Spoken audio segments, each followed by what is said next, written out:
are live. We are live, guys. We are live. Okay, now.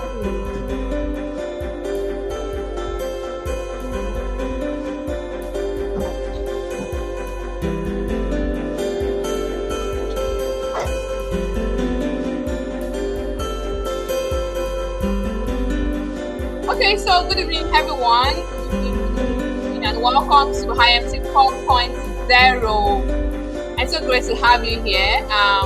Debbie is our host. She's our moderator, and she'll take over right now. We are very, very pumped up, and we are ready for you guys. So, let's go.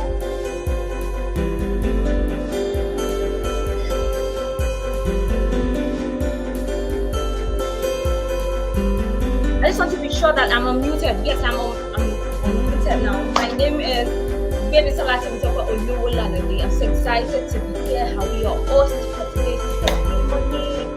We are live. We are live. IMC 4.0 is here. We are live. If you're here, tell your friends to join us. Please tell your friends to join us. Please rep that we are live. Rep it on your Instagram status. Your Instagram story, so to speak, rep it on WhatsApp, rep it on Telegram, tell everybody that should be here that we are live. We are live.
All right, all right, all right. Welcome, Idris Fatu Ashe. My name is Bemisola Olowolanode Timtokwe, and I will be your host for tonight's opening ceremony. It's so nice to have you here.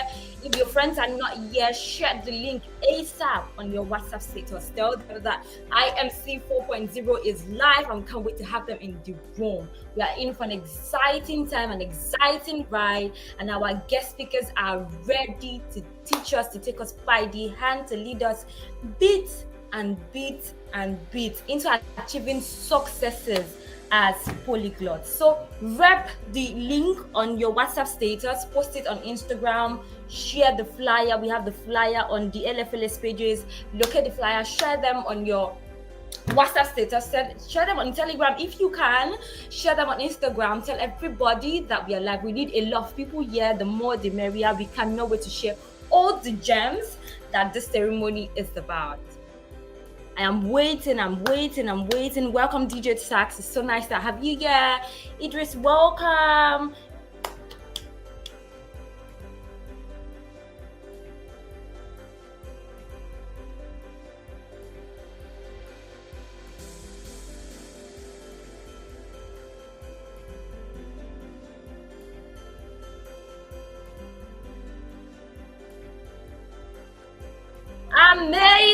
Amazing. We are 10 people here. We need a lot more.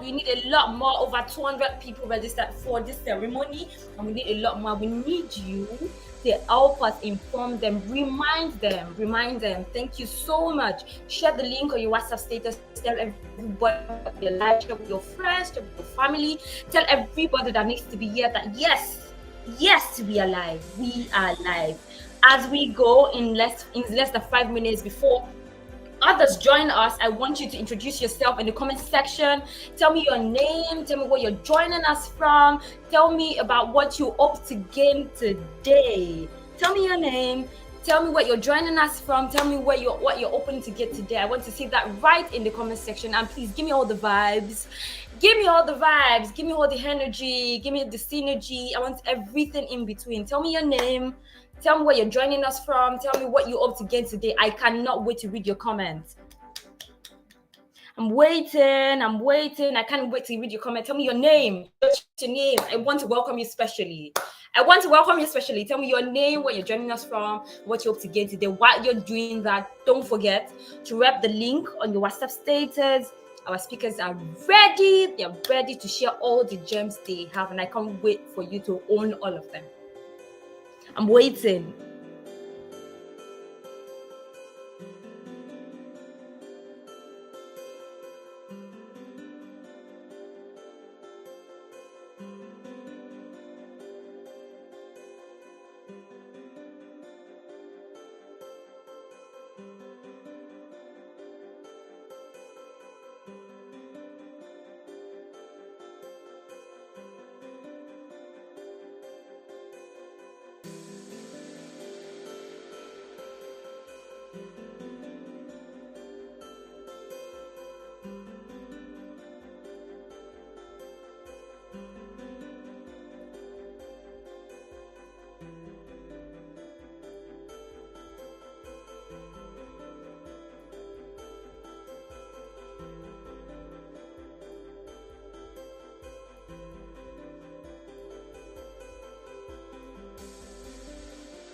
Okay, I've not seen your chat. I'm waiting for your chat. I cannot wait to read your comments.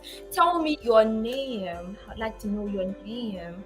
Tell me what your comment, where you're joining from, so to speak. If you're in the afternoon over there, tell me that you're in the afternoon. If you're in the morning, tell me you're in the morning. If you're in the evening, tell me that you're connecting with us from so and you're in the morning, or you're in the evening, so to speak. And tell me what you hope to gain in today's conference, in today's opening ceremony. I cannot wait to read your chat. Please tell me. Can't wait. I absolutely can't wait. That's why I'm here. Okay, all right. Enoch Hayodele says he's joining from Ife. I can see Enoch. Enoch is so excited to be here. To be here. I can get the vibe also from Idris. Idris is saying hi. Was excited to be here. Thank you, DJ Tax. DJ Sax is saying, I'm ambassador. I'm joining in from Nigeria. It's such an honor to have you here, DJ Sax. It says, I'm hoping to use this as a catalyst to explore new opportunities. Vamos. Yes, DJ Sax. This is the energy I'm looking for. Showumi Demilade says, I'm joining from Ife. Showumi, tell me what you hope to gain in today's opening ceremony. Tell me everything you hope to gain in today's ceremony. Yemi Manuel says, yo, bruv, yo, so nice to have you here. Tell me where you're joining us from. Tell me what you hope to gain here. Yemi Manuel also says, is Mani here? Hi, Mani, it's nice to meet you here. Tell me what you hope to gain today. I cannot wait to read all your chats. I'm waiting. We have over 10 people in the room. Introduce yourself. Let's connect before the event starts properly. Let's connect before the speakers start. Let's quickly connect. Let's work. And the only way we can do that is via comments. I want to see your chats. I'm here for all the chats.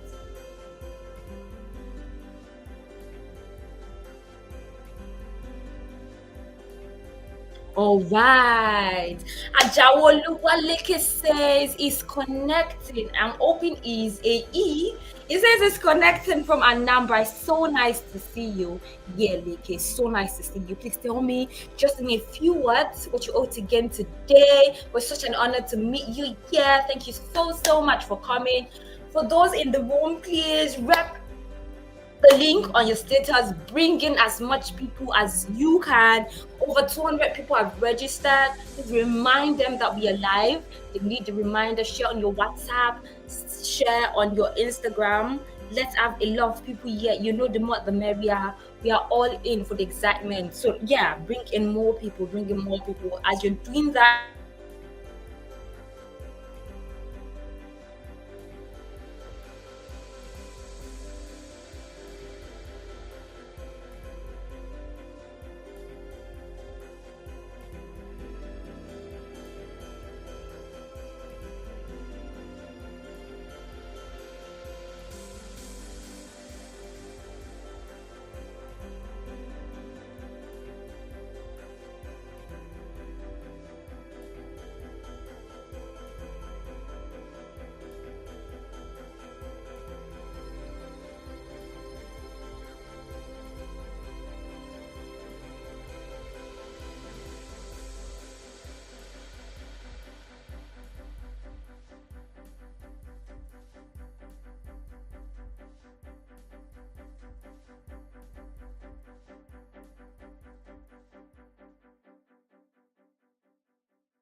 just want to be sure that you can hear me. Can anybody hear me? Please drop it in the comment section if you can hear me. If you can hear me, okay, great. I hope everybody can hear me now. Okay, yes, welcome to Hi MC, welcome to the IFE Multilinguist Conference 4.0. It's such an honor to have you all here. I'll be your host for tonight. My name is Gbemisola Temitope Olowolanode. About now, I'm just going to be reading your comments, be going through all your comments, and we will start soonest. We'll be bringing in our speaker. But before then, we want you to know what IMC is about. We brought in IMC, the progress about our IMC so far, before we delve into the real thing. Welcome. If you've not repped the YouTube link on your statuses, please do so. Invite everybody that needs to be here. If you've not repped it on your Instagram story, please do so. Invite everybody that needs to be here. We're quite a number when we registered, but I mean, we're seeing less than how many people here in the room. We need to bring in more people, the more the merrier. We need to share all these gems all around. And our speakers can't wait to do that on our behalf. So yeah, share on your WhatsApp statuses, tell everybody that yes, we're live, what we're doing that. Some people have already dropped comments. I've been seeing the vibe in the room. I'm just gonna share the vibe all around. Yemi Manuel says is joining from Canada. Ibrahim says it's Ibrahim from IFE. Thank you so much, Yemi and Ibrahim, for joining us. Akin says, okay.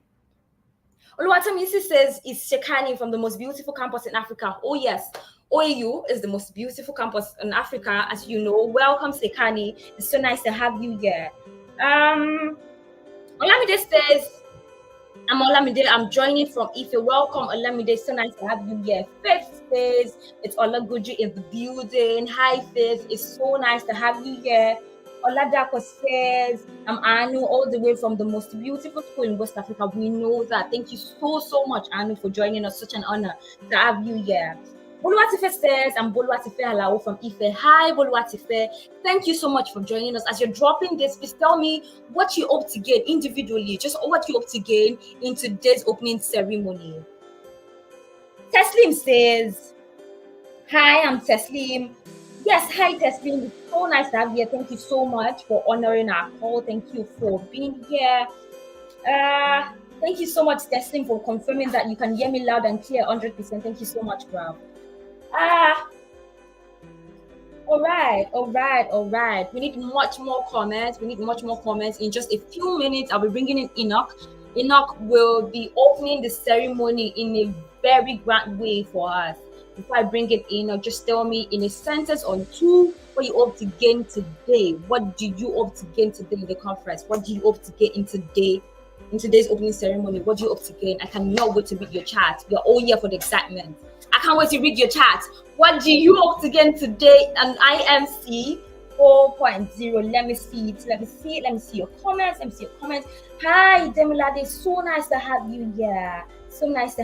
Thank you so much for joining. For those of you who are just joining, hi, my name is Gbemisola. I'll be your host for today's opening ceremony. And yes, if you've not repped on your status, please rep on your status. Rep the link to this opening ceremony on your status. Rep it on Instagram. And yes, let's just have everybody here. Let's enjoy ourselves together. Let's vibe. Let's get the energy. Let's just all exchange energy. Let's all feel this energy here. Thank you so much.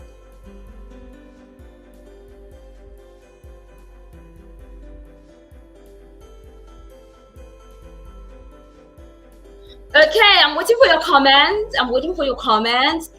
comments in just 3 words. Maybe a word. Just tell me what you hope to gain today. Just in a word. What you hope to gain today before I quickly bring it in. Let's quickly do that. Let's do that.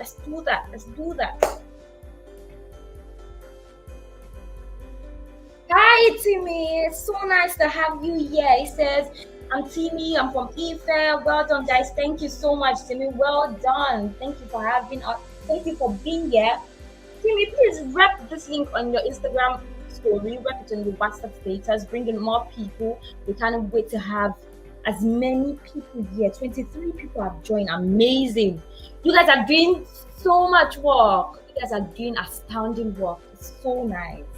Thank you.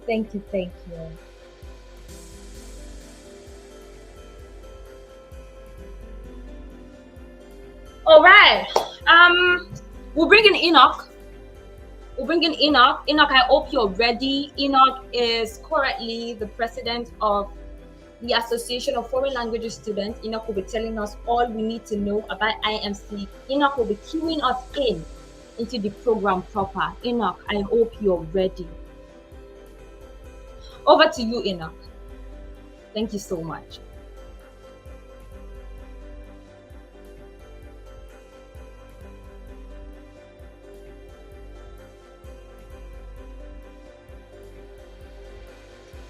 All right, good evening, everyone. I believe I can be heard by all and sundry. So, a quick introduction. My name is Enoch and I'm the current president of the Association of Foreign Language Students. And this is IMC 4.0, it's a Multilinguist Conference 4.0. And this conference is aimed at bringing language learners as well as people from other walks of life together, so they can see the benefits of learning languages and how they can make it languages in their day-to-day life. This is the first two days of the webinar of the program, rather, and it's going to be an online webinar where you get to hear speakers, talented speakers who have experienced the outside world and applied their knowledge of language in their areas, and you'll be picking up some pointers and some important info that you can also apply in your personal life. In the last day on Friday, when they are having the critical conference. So for today, we are having two of our speakers, and they will be speaking to us powerfully on the selected topics. I believe this is going to be a powerful session. Hope you are with your writing materials and everything you need to know. Leave this session powerfully. So we see at the end of the program.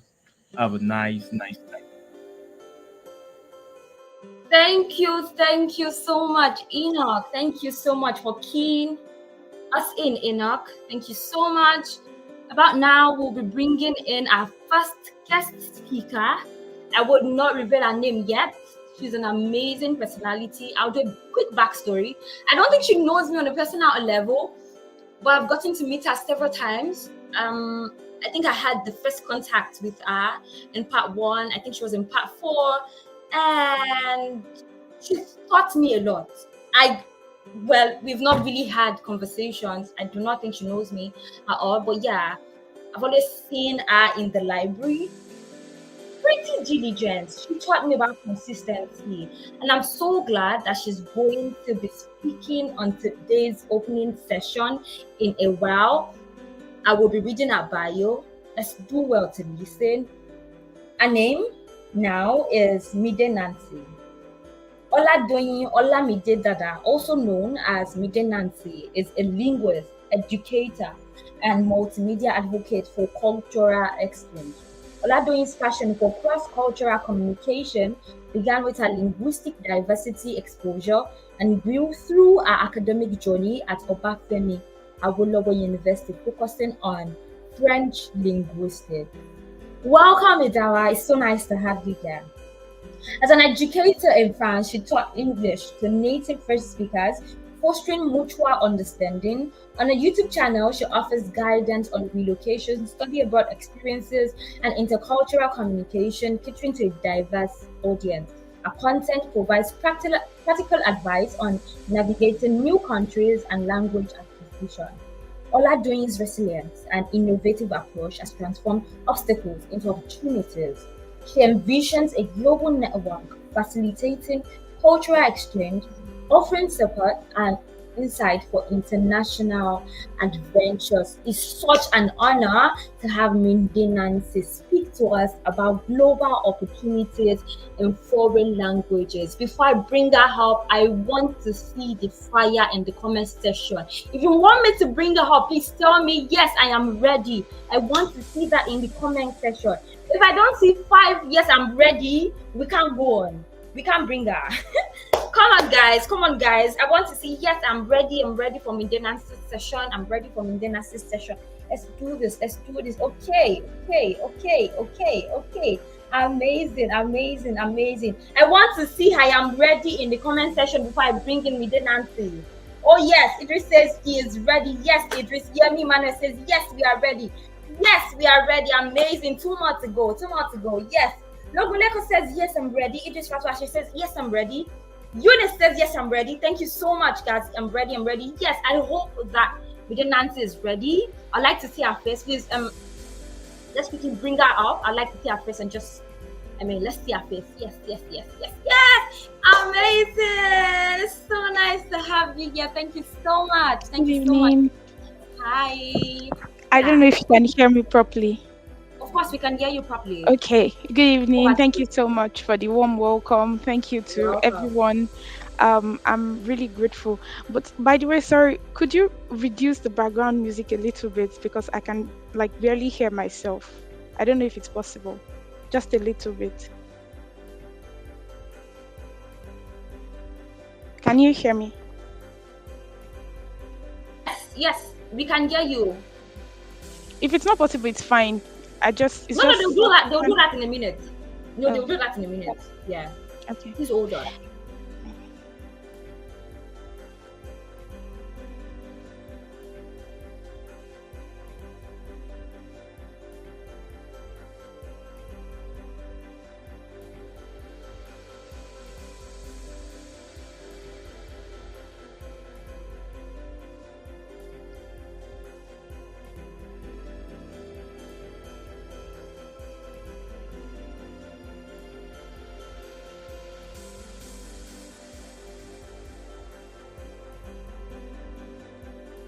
Please hold on. Just hold on for a couple more seconds.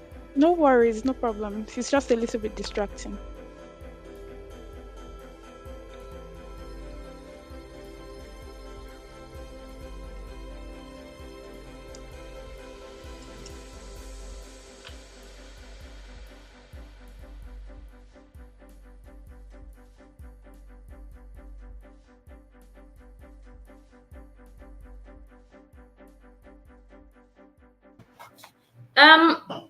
Amazing. It's been gone. Yeah. Okay.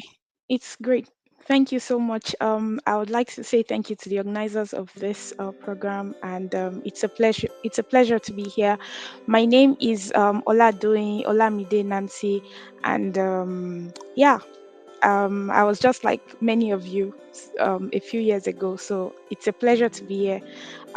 Today, I'm going to be talking to you about global opportunities in foreign languages. So, for that, I have prepared a PowerPoint presentation I would like to share very quickly.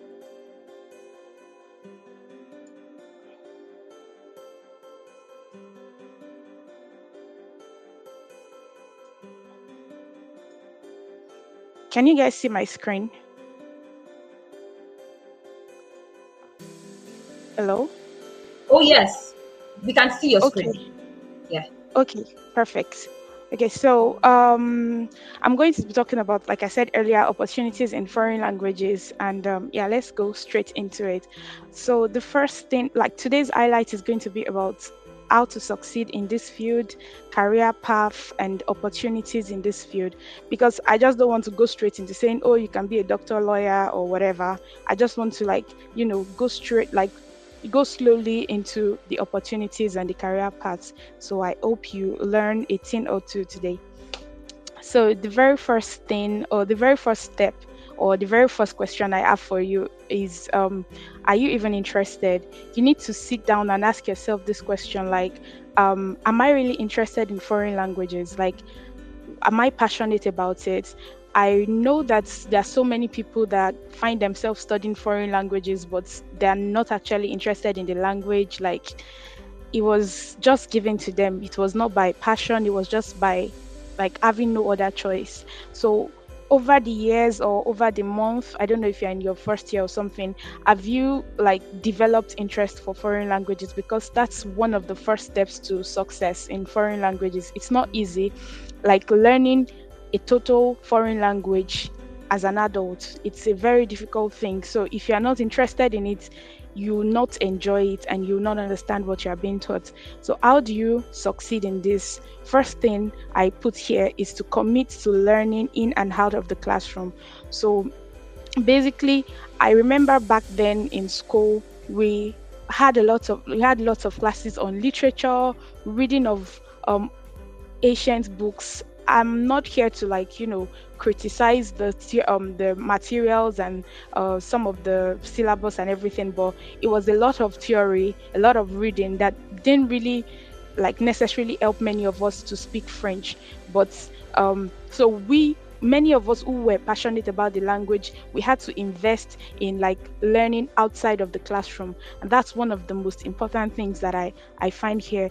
Like I'm trying to tell you guys. I'm going to tell you in the next slide what ways you can learn outside the classroom. But one thing I would like to talk about, I would like to say, is that, do people see you and associate you with a French person? Are you that famous person among your friends that everyone says, oh, this person is studying French? Is there something about you that makes people feel like you're actually learning French? Those are the little ways that you can even, build the passion if you are not so interested in foreign languages. I remember my tote bag was customized in French. I remember I changed the settings of my phone to French. I remember that I would like always have my earpiece listening to French songs, even though I didn't understand like half or more than half of what I was listening to. I was just doing that to train my ears. So committing to learning in and out of the classroom does not mean you have to understand it 100%. You just surround yourself with things that are like in the language that you're learning. It could be French, it could be German, it could be Portuguese, it could be Italian, or whatever languages you're learning. So surround yourself with that language. And the second point I put here is never be discouraged. So I realized that the reason why many people do not succeed in this field of learning a foreign language is because they're like discouraged. Because right from 100 level or 200 level, you see like you have francophone classmates, if that's still happening in OAU. You have francophone classmates, you have people who speak French or speak German or speak Portuguese like really better than you do. And then if you chicken out because of that and you feel like these people are speaking it better, it's best I just keep short, you actually never speak the language. I remember back then I had francophone like Ivorian classmates, and sometimes I'll try to speak with them, like I'll make mistakes and they'll laugh at me and stuff like that. But I mean, it didn't stop me from trying to speak with them another time, because I felt like, you people, you don't know you don't know my goals. So I didn't let that stop me from actually learning from them. So never be discouraged. And my third point for success here, I said number one and number two again. So commit to learning in and out of the classroom and never be discouraged. So how do you how do you like learn outside of the classroom? Like I said, aside from surrounding yourself with things in that language that you're learning, like your phone settings, like speaking that language to your friends that are not even studying that language, and let them even make fun of you, like, oh, leave me alone, yeah, oh, you've come again with this your German, you've come again with this your Portuguese. If you don't frustrate the life of people around you with the language you're learning, how do they want to know you with that language? I remember the program that took me out of Nigeria, the teaching assistant program.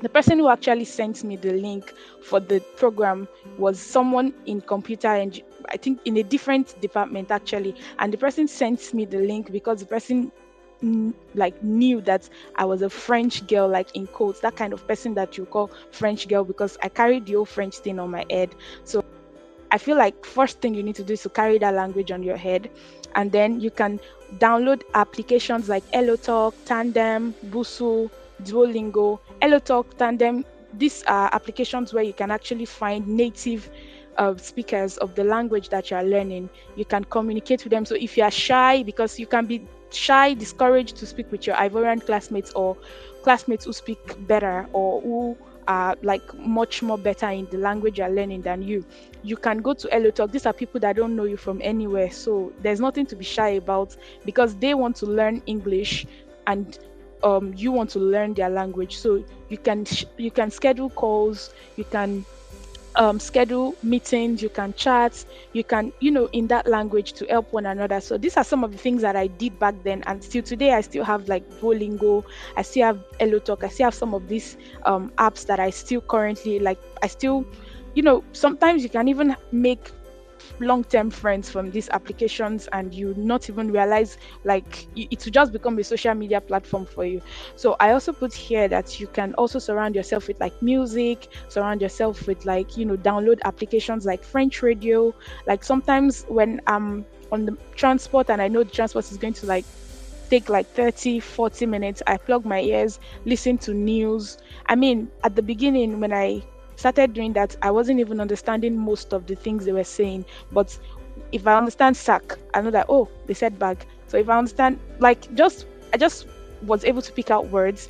But along the way, I began to like understand like more than 50% of what I was listening to till I got to 100%. So it begins from now. Do not be discouraged. Listen to French music, watch French movies.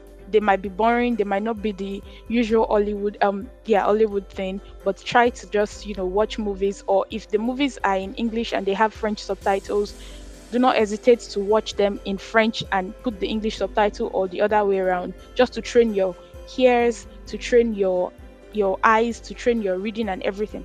Sorry, I have to plug my computer because it's about to die. Yeah, then I also put here like invest in taking private classes. So basically, do not hesitate if you can afford it to go outside and get a private tutor, or you should also give private classes, because sometimes when you are teaching, if you are teaching in a primary school, in a secondary school around you, when you are teaching, you are getting better as well, because you have to prepare what you are going to teach the children or the kids. So as you're preparing, you're getting better. If you are going to teach them grammar, you're getting better in grammar. I know lots of my colleagues that did that while we were in school. They were teaching they were teaching all around Ife. I was also teaching at a point. I wasn't even teaching because of the money, because I remember I was earning like 250 naira per hour, and then I'll take bike from my hostel to the teaching institute for like 150, and take bike from the teaching institute to my department in between classes, like 50 naira bike, 100 naira bike. At the end of the day, the 250 naira per hour was gone, but I was just doing it to train myself to get better and to also build my own portfolio. And I also put here like you need to start taking the DELF exams. Do not wait till you need for something before you start taking them. 100 level, 200 level, go outside there and go and do one of the exams. Keep doing those exams until you pass it. I know people that did the exams twice, thrice, and they gave up, while some people kept doing it until they passed, and then you don't really know when you're going to need it. I did my A2 exam like at the holiday I think after 100 level, and we weren't like informed or told to take that exam. It was just a personal decision my friend and I took. We just went there, took the A2 exam. We didn't even read or anything. It was just based on the things we knew from the department, and we passed. And it was the A2 exam that eventually helped me when I needed to like travel out, because I didn't have any other like higher exam. So imagine if I didn't have A2, I didn't have anything at all. So I just did that one, like just did this randomly. So in your case, do not wait till you need it. Just begin to gather your certifications together. So that takes me to the next step. So now I'm going to be talking about careers, career paths, careers, jobs in foreign languages. So one thing I want you to know is that French, German, Portuguese, Italian, Spanish, they are just languages. They are not even skills. Like at the end of the day, when you graduate, people who studied maybe microbiology, they begin to like look for jobs in labs and everything, and then you are graduating, and then you're asking yourself, okay, so what am I gonna do? And I know when they ask you when you're in 100 level, 200 level, oh, where can you work when you graduate? Everyone says, oh, I can work at the embassy. That's the famous thing that we always tell everyone. When they say, oh, so you want to be a teacher? I'll be like, no, I'll work at the embassy. I remember making that statement severally when my dad was genuinely concerned for me. Like, wait, I know I told you to do what you want, but why French? Like, what do you know? And I was like, I can work at the embassy. He was like, which embassy? Like, what do you really know in French and everything? So I know that, it's when we graduate that the reality is like, okay, now I'm a graduate. What do I do with my life? even the Portuguese, it's not like I can speak it well or something, because many of us, unfortunately, we graduate and we're not still able to speak the languages that we studied like perfectly. So that's why I'm asking you, aside foreign languages or learning a foreign language, what else can you do? What are your skills? Like, what do you have to offer? What are your competencies? So you need to take time to draft out the competencies, the things that you feel like you had. Your competencies are like behavioral, they're like attitudes, like, oh, you can have organizational skills, you can have I think I drafted down some. You can have leadership skills, yep, like soft skills, time management, their competencies. But skills can be programming. Skills are things that you might have to like pay for to learn, or like just learn. Like it can be programming, it can be writing, it can be editing, graphic design, copywriting, things like that, their skills. So you need to take time after this whole um conference period, draft out your skills, your competencies. What are the skills that you feel like you want to develop? Like, what else can you begin to do from now? Do not wait till you graduate before you begin to look at your skills, your competencies. Foreign language, learning a language is supposed to be a complement to something. So those are some of the things that they never tell us. So the language you are learning for 4 or 5 years for some people is just something that someone else learns naturally growing up.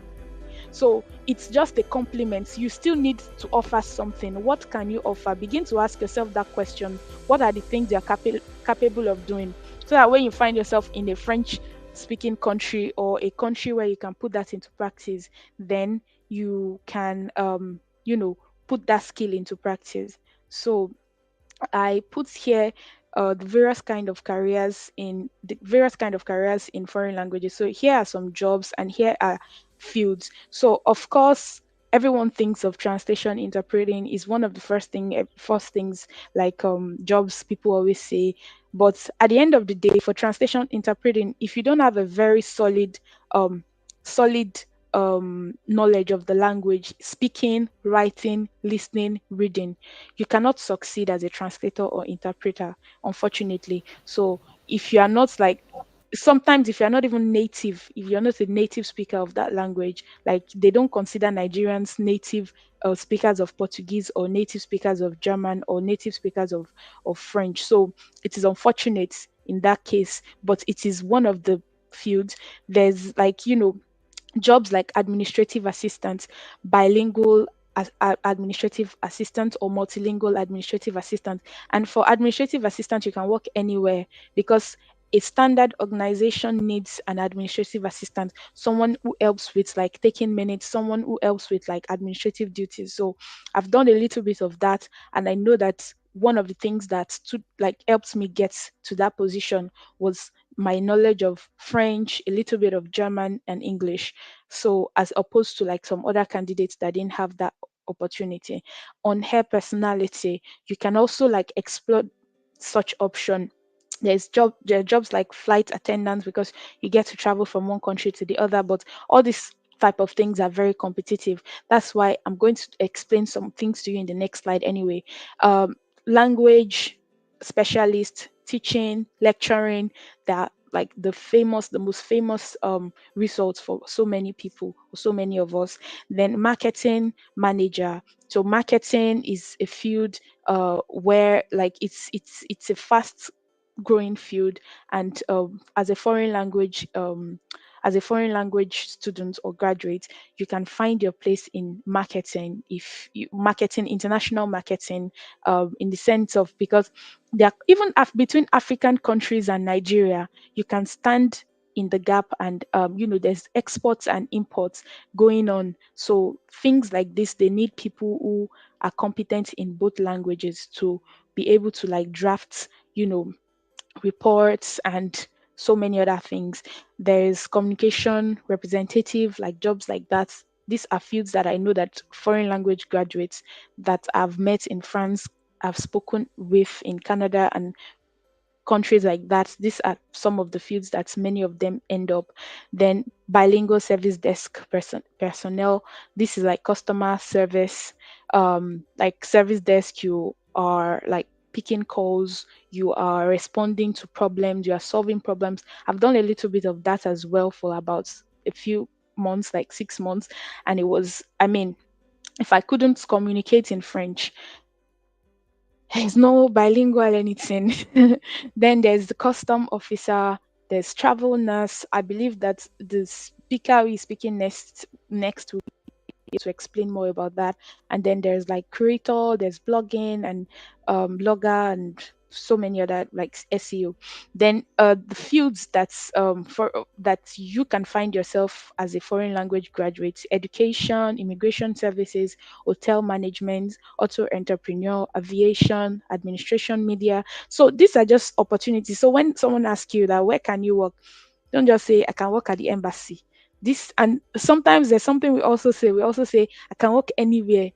Yes, you can work anywhere, but not anywhere. You can't just go to the zoo and go and work there. So you really need to know what, okay, you can work anywhere, but where? I can work in administration, in a company, in a tech company, in a fintech as a bilingual administrative assistant, dealing with international files between German companies and maybe French companies, or German and between Germany and UK, like a company. There are so many companies like that in Europe that actually, like, they need people who can speak two, three European languages to help them solve problems. So now, what can you do before and after graduation? So begin to develop the other skills that we just some of the skills that you are going to write down after this whole webinar thing. Begin to develop them. How do you develop them? Get certified, take exams, apply for internships, volunteer here and there, begin to look for volunteer opportunities. If you feel like you're interested in administration, begin to get certifications. There's Coursera, there is Udemy, there is I'm going to drop a list with the organizers of the program. So if you want it, so they're like um platforms where you can take massive open online courses, MOOCs, those where you can get certified for like learning. I have actually explored that option like a lot of time before I even decided on what I wanted to do. I was just taking certifications, and of course you might be saying that some of the certifications are not free. For Coursera, even though it's not free, as a Nigerian you're eligible for like waiver of. So you just need to write a letter that, oh, I cannot afford this, I'd like to take this course. Because the letters, I think they will ask you for like motivation letters, like two or three. Just use ChatGPT or something to write the letters and draft it sensibly, and just send it to them. They will grant you they will give you the you'll be able to take the course and graduate without having to pay the fee. So I have several certifications in several fields, just because I wasn't really sure of what was going to be what. So I was just like kind of, taking certification. So these are things that you can also begin to invest in. Don't wait before till you graduate. Many people stay at home waiting for service like NYSC for like months, and they do nothing. So this is a period where you can also like get certifications, look for volunteer opportunities. I know it's not easy, as especially as Nigerians, like with the way things are, you want to start volunteering without getting paid. But if you can afford to volunteer, do it. I remember myself and a bunch of colleagues decided after French Village we're going to go to Cote d'Ivoire to go and volunteer for 3 months in primary schools. It's not because our parents were rich. I remember my dad did not want me to go. So it's not because our parents were rich or because money was flowing anywhere. It's just because they saw the passion in me. Like, I really want to go. Please look for the money. Please let me go. This, that. By the time you present your own, you present the reasons why this, they will not be able to reject it, because they know that you are not just going there to go and play. And if they know the type of person you are as well, they know that when you ask for something and you stand on it, they know that it is very important. And for me, that's eventually the volunteering that I did in Cote d'Ivoire was eventually what helped me for my application to come to France, because they believed, because during my interview I talked about it, they asked me questions about it, and even though I didn't have the required B1 B2, I only had A2, I was still on the principal list. So these are little things that you can begin to do before you graduate. I didn't know what that in volunteering thing was going to do for me later on in life until it actually happened. So begin to network as well. You have like, we have graduates from the Department of Foreign Languages that have traveled out of the country. Connect with them.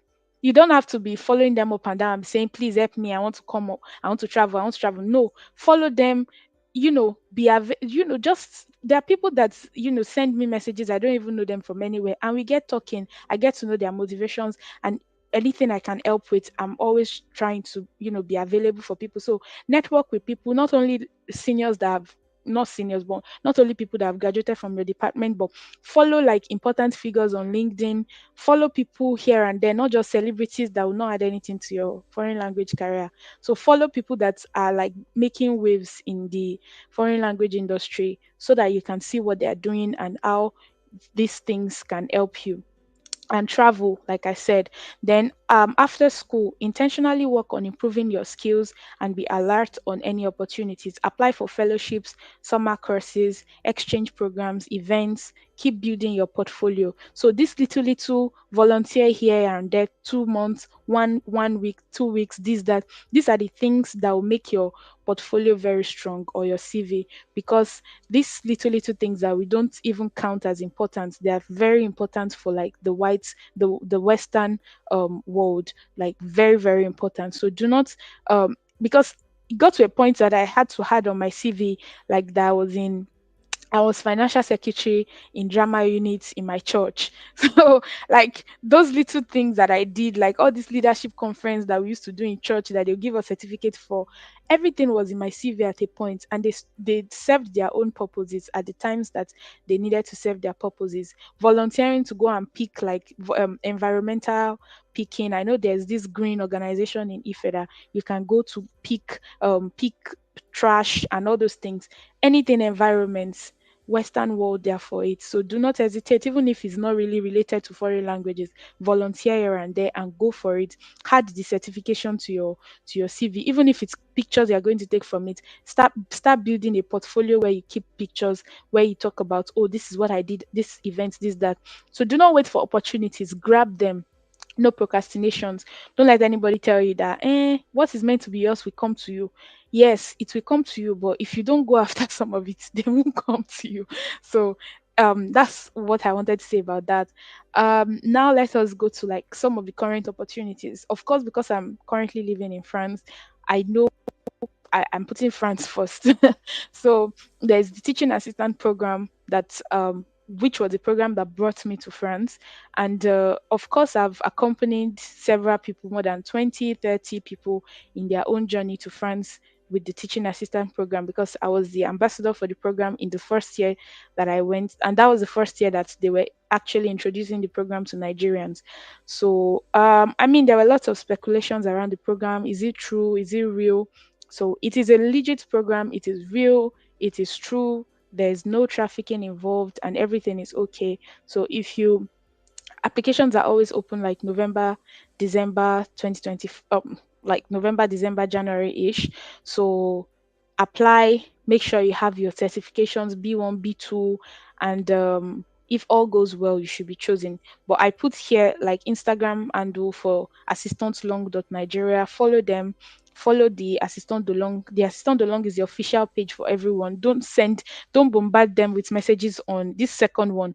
Don't go there and go and be bombarding them with messages on Instagram. It's the general group for all assistants, even French assistants in other country, Italian assistant. So don't go and unnecessarily ask them questions like, please, how can I come? This, that, because I know Nigerians, we sometimes we kind of push it. If you have questions like that, ask this first one, because this one is we Nigerians that came through this program were the ones in charge of it. Then there is au pair. Au pair is like an opportunity, like an exchange program actually, or an exchange, yeah, thing to come to like France to like kind of babysit and speak English with the kids of whichever family you're living with. It's not house help. Oh. You're not supposed to come and be doing all their dirty laundry or let them be talking to you anyhow. But basically, it's supposed to be an exchange thing. You help them do chores here and there. You teach the kids. in exchange for like a little sum of money, and then you also get the weekends off to explore France. So the teaching assistant program au pair. These are opportunities that they are short-term opportunities that you can just use to just come first to see the world of opportunities and begin to strategize on what you really want to do with your own life. It's not something you come and you be like, I'm not going back again, I'm not going back again. You will suffer because it is Europe. In Europe, it's money you need. If money is not entering from anywhere, you are not going to survive. Then master's degree, master's program. Of course, there's the Erasmus Mundus scholarship. I believe they might talk to you about it in the coming days. But there's Erasmus Mundus scholarship that I believe many people are aware of, and there's some scholarships as well, Campus France scholarships. Make sure you follow Erasmus Mundus Nigeria on Facebook, follow Campus France Nigeria on Facebook. These are the places they post scholarships, total scholarship, like Total Energy.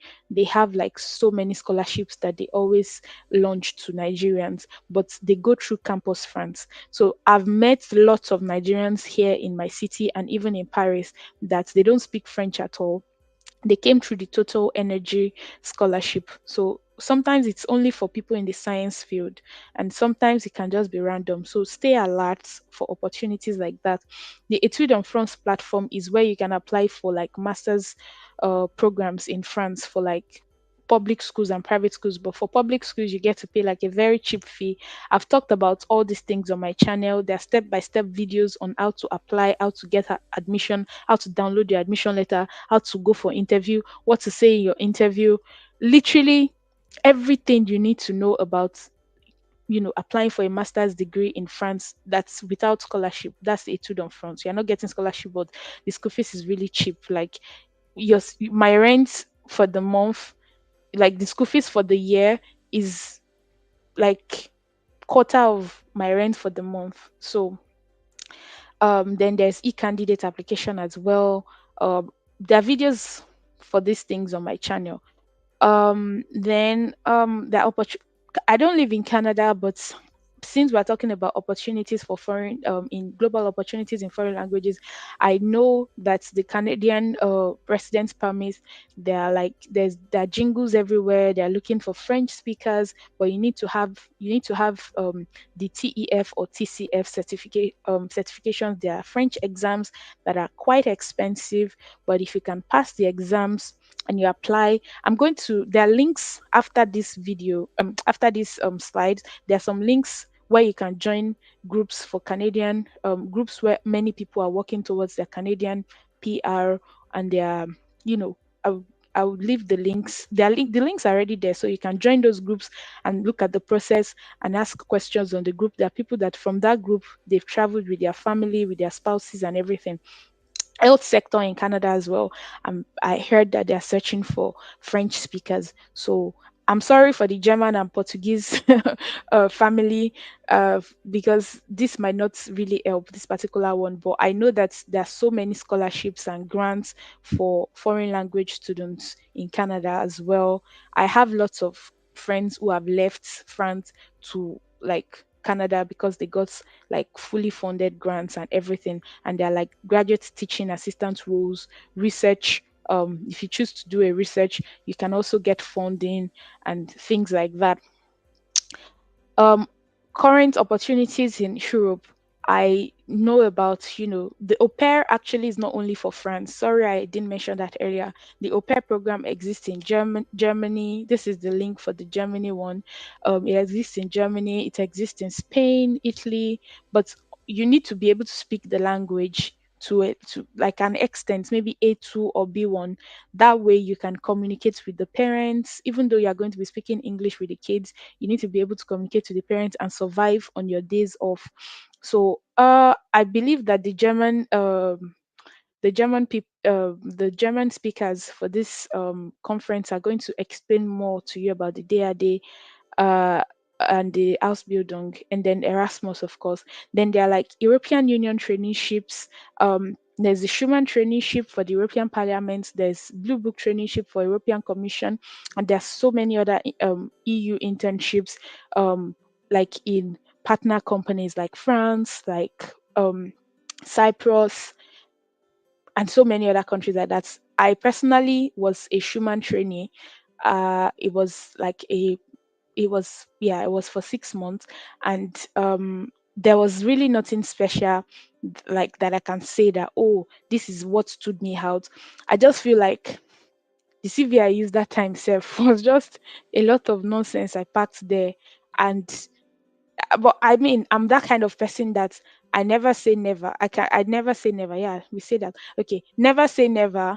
Always. That's why I said, do not wait for opportunities to come to you. Grab them when you can. So even things that I feel like I don't qualify for, as long as I have one or two things, I just feel like, okay, I'm going to apply. The worst that can happen is that they'll tell me that, oh, sorry, despite your strong application, we regret to inform you that. That's the worst that can happen. But as long as they don't tell me to pay an exorbitant fee for, to apply or anything, I just go for it and keep sending my applications out there. There are many people that send me messages, oh, I found this opportunity, but I'm scared.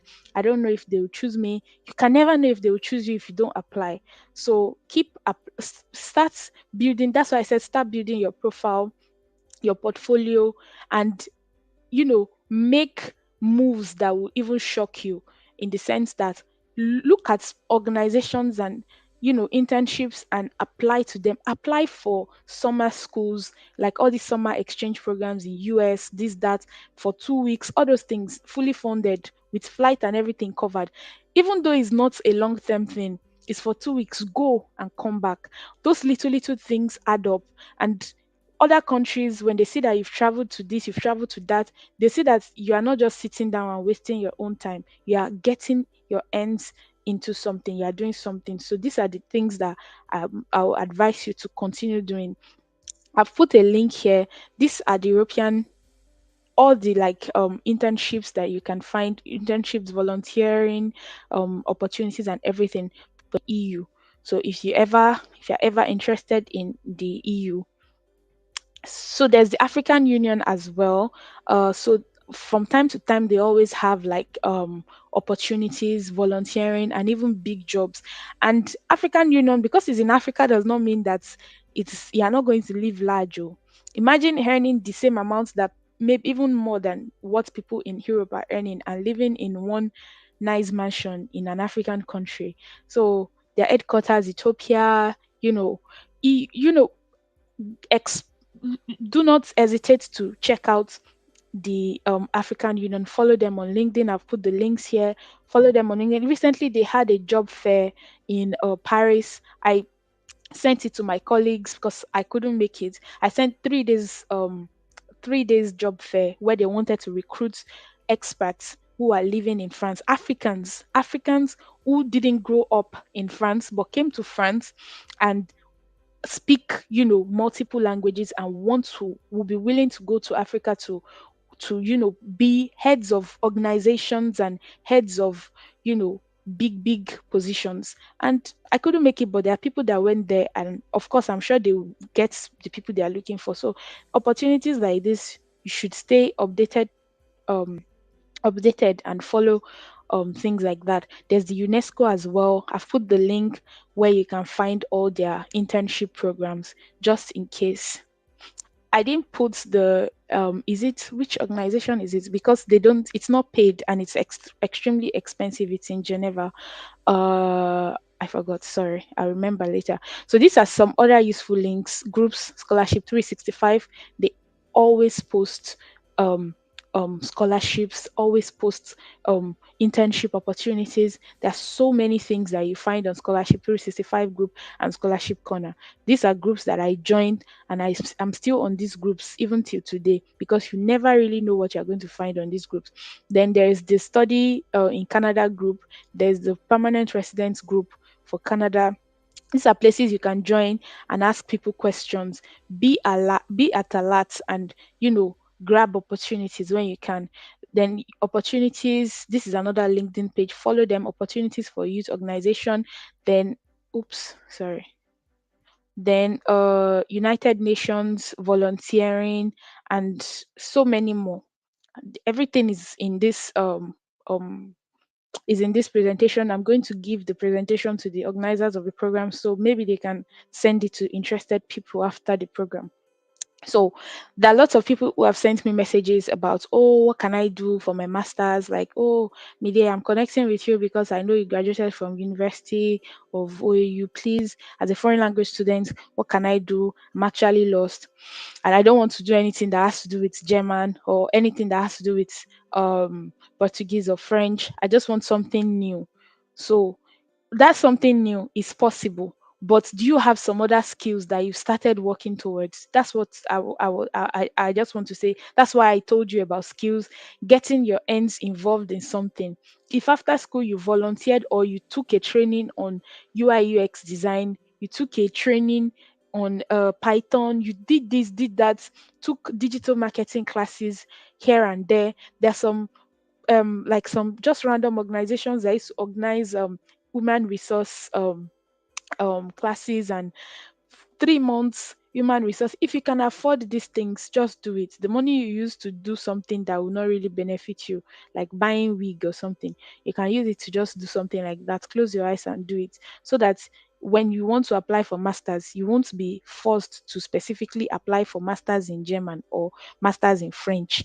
But of course, like I put here, the first thing you can do, of course, you all qualify for like applying for a master's degree in the foreign language that you're currently learning. So you can go for advanced German studies, advanced French studies, advanced French civilization, francophone literature, you know, Portuguese Portuguese studies, things like that. You can go for that.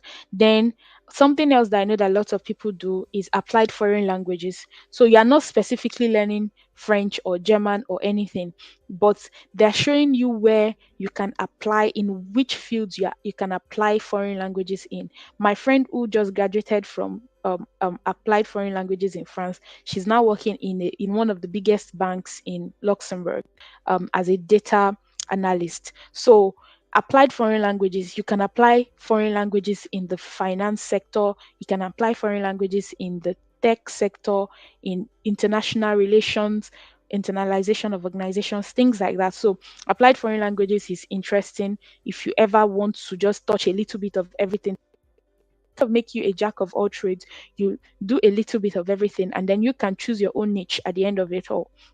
Then there is like non-coding tech programs that you definitely can you know look into, like data analysis, project management, business development. These are things that it needs your human. If you are not a talkative, like you cannot sell something to someone and someone buys it, you might not really be able to make it in business development. So you need to search your own competencies. What am I capable of doing? Like what's my behavior like? Am I the outgoing kind of person? Am I the public speaking kind of person?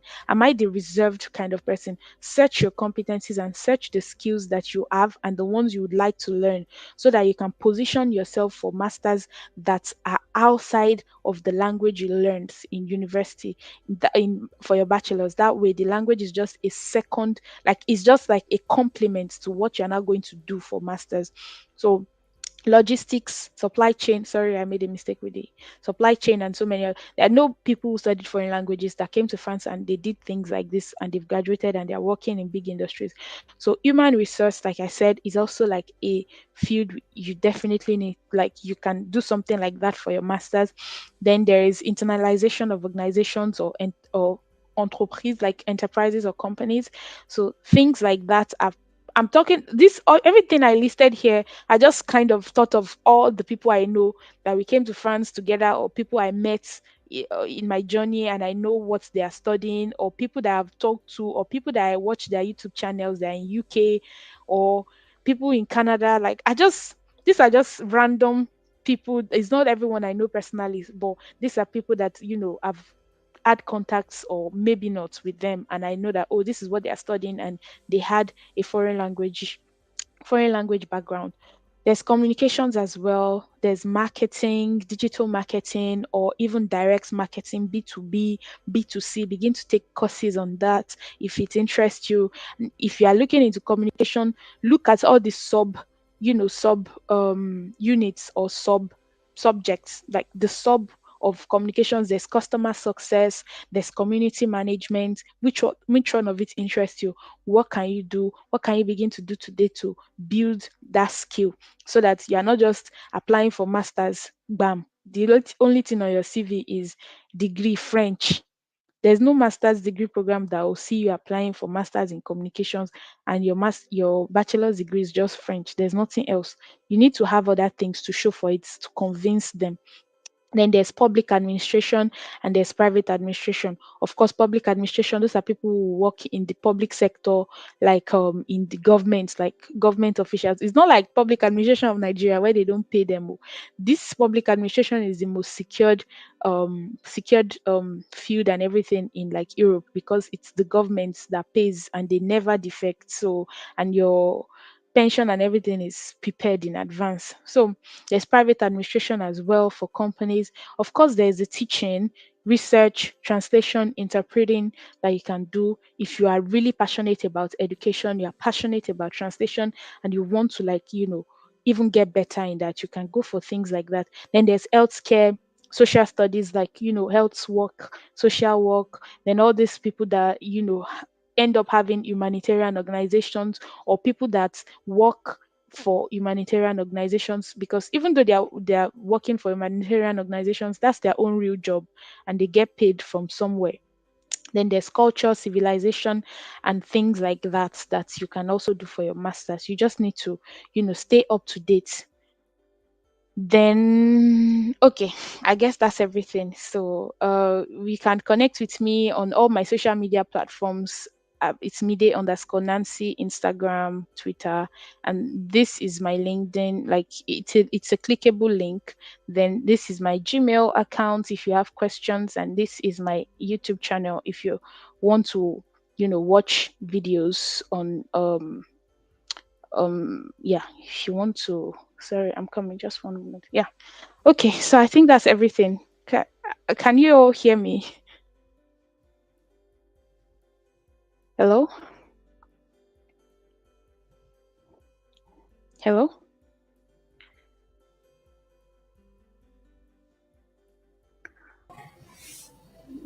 Yes, you can hear you, ma. Can you hear me? Okay. Yeah, I can hear you. So I just Yes. finished. Yeah. Okay. Oh, thank you very much. You're I must welcome. really say that it was a very, very amazing session. I mean, I was all here and I was like, no, this is just what we have been waiting for. Thank you very much, ma. And I must really say that you need to follow Mide Nancy on our social media Thank platforms, you. especially on our YouTube channel. She posts a lot of good stuff there. I'll try to quickly see if I can share my screen. Coming right now. Yes. So I'm sharing now. So you can see here, I mean, she has a whole lot. They are just videos that you would consume for hours and you gain so much value from. Thank you so much. Thank you so much for Thank you. You're welcome as well. Thank you very, very much. Okay, so I'd like to know if anyone has questions. If you have questions, please, this is the time. I know that we have consumed quite a lot. And basically, I had questions, but my questions were actually answered during the session. So I'd Okay. like to know if you have questions right now, please put them in the chat. We would attend to questions now. When you take over, I will attend to questions now before we go to our next session. Thank you. Thank you so much, Reading. You're We had such welcome. an amazing time. Thank It you. was quite insightful. I know that a lot of people have questions, and yes, we're definitely going to give you your flowers in just a minute. If you have your questions, please keep dropping your questions in the comment section.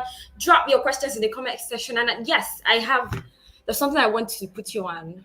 Something, as you all have seen, is about Mide Nancy is she's unrelenting. She never gets scared.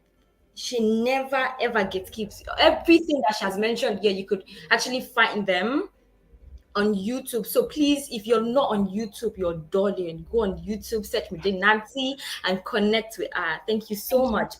I'm waiting for your questions. And okay. All right. I'm not seeing any question yet, but well, I'm just going to reiterate some of the lessons that I have learned. Let's see if these lessons relate to some of the things have also noted down. Just in a minute. Come in. All right. All right. So one of the things she mentioned is never to be discouraged. Don't be discouraged. Make use of all the language tools you can. French music, Radio France International, France 24. Utilize Hello Talk, Tandem Busu, and Duolingo. I'm still waiting for your questions. She also said test your competences. Take professional exams as you go to encourage yourself. She has also said look out for a niche that you can function in as a native speaker. Apart from that, what skills can you also own alongside your knowledge of French to land you a good job offer? She also cued us into jobs and fields. I hope that you guys copied that page. I did a screenshot of that page. I hope you did also. No, She also I'll give you guys the PowerPoint presentation if you want. Like, amazing. Thank you so much. Thank you so much. Yeah, and she has also opened us up to platforms you can grab skill courses, how you can build portfolios, how you can leverage on volunteering. She says networking skills are also a key. So follow people wey no road on LinkedIn so that you can also leverage on their connections. She says she also opened us up to current opportunities that you can key into as FYBs, as undergraduates in Canada, in France, in Europe, as well as you um registering in summer camps and a lot of groups. She has also confirmed that she's going to be sharing us all the information. Yes, and that's all. That's all. So let's give Media Nancy our flowers. Let's show her some love. Let's say thank you, Media Nancy. Thank you. I want to say thank you in the comment section. Well, she would drop her IG account ASAP. I think one of the guys at the back end should do that for us on via comments. Yes, but yeah, let's say thank you to Media Nancy. Let's go. Thank you. Okay, a lot of people have already dropped comments. I'm saying thank you, ma'am, from Miss Tura. I'm saying thank you very much, ma'am, from Adora. I am saying thank you so much, ma'am, from Showumi Demilade. Who else? I cannot wait to read your comments. Sister Man says thank you. Yes. Let's show us some love. Let's give us some flowers. Come on, guys. Thank you. Toluanimi says, thank you, Mide Nancy. Very insightful. One more before we take questions. One more. Let's give her flowers. Come on. All right. Okay. So somebody dropped a question. I would just locate that in a bit. The person says, are there job opportunities in Portuguese to be precise? Thank you, Yemi. Thank you so much. Idris Fatwashi says, thank you so much, Ma. Yeah, so somebody said, are there current opportunities in Portuguese? personally, I actually do not know of opportunities for the Portuguese sectors, but what I know is that some of our colleagues, people that were in my set and even sets before me, have traveled. That's why I said network, connect with them, look for them on LinkedIn. Those who have traveled to, like, I know some people that are currently in Brazil. I know some people who found their way to Portugal. So make sure you connect with these people.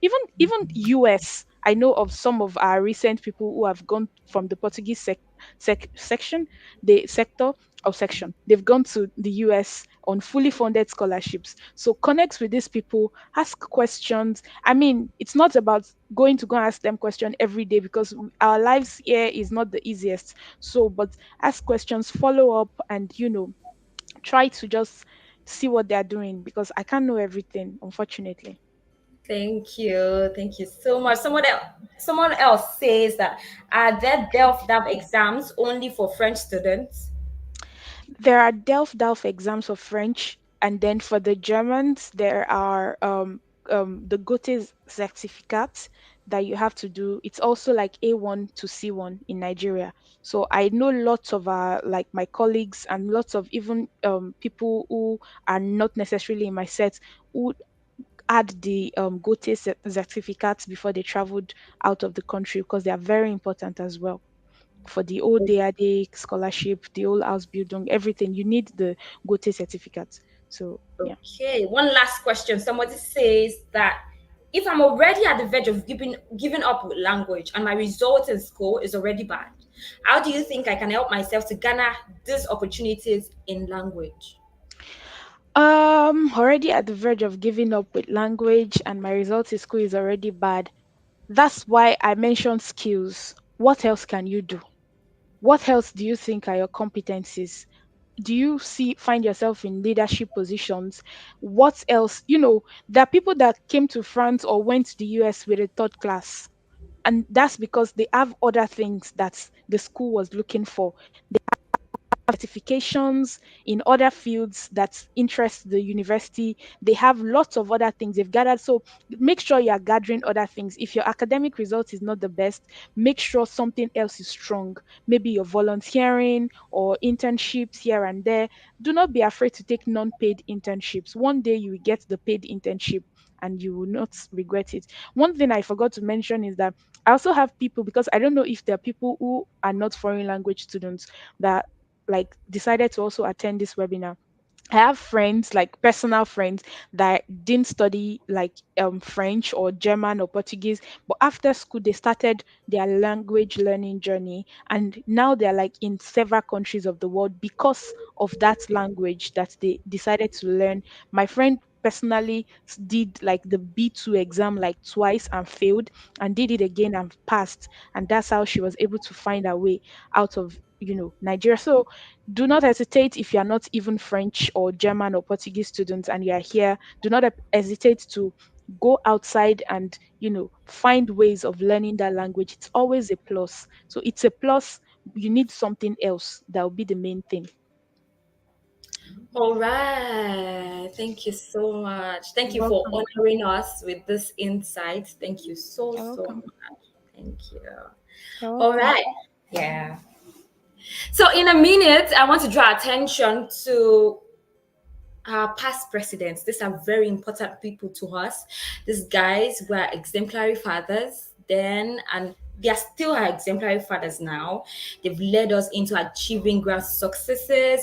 First, I want to draw attention to Mr. Israel Winlade. He was the SWAL president, AFLS, of the 2018-2019 session. We honor you. Thank you so much for being here. Also, we want to acknowledge the presence of Mr. Abdulafiz. I call him my personal grandpa. Thank you so much for being here, for joining us here. It means a lot to us. Thank you so much. Also, I cite you, Oderide Teslim. Yeah, standing. Thank you so much for the huge support. Your presence means a lot. In a short while, I'll be bringing in our second speaker. Before I read his bio, I just want to see some energy in the comment section. Tell me that I am ready. Tell me that I'm ready. If I do not see three, I am ready. From three different people, we can't move on from here. Come on, guys. A second speaker. I'm not seeing anything.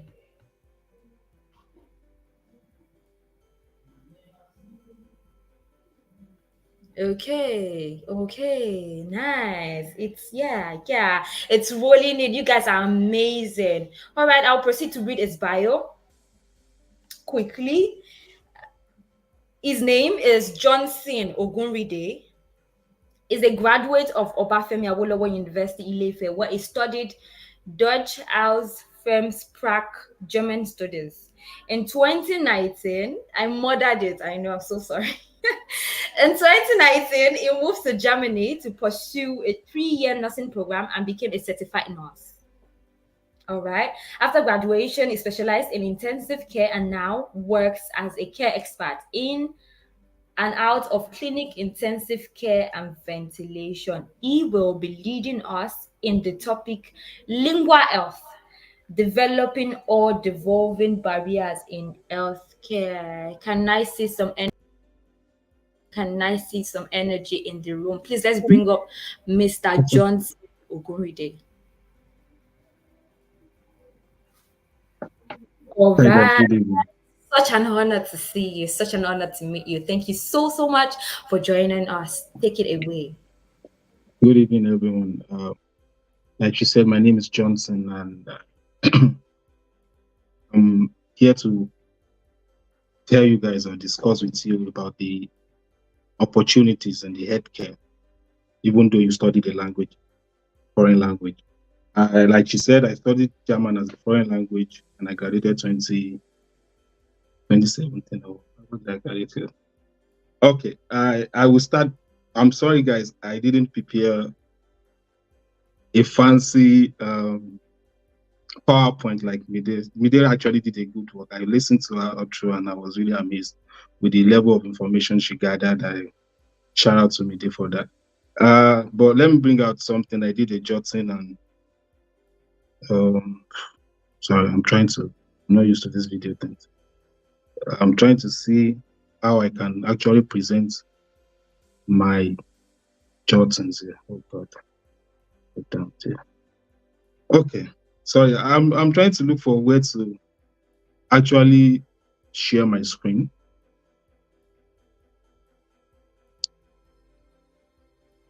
But sorry guys.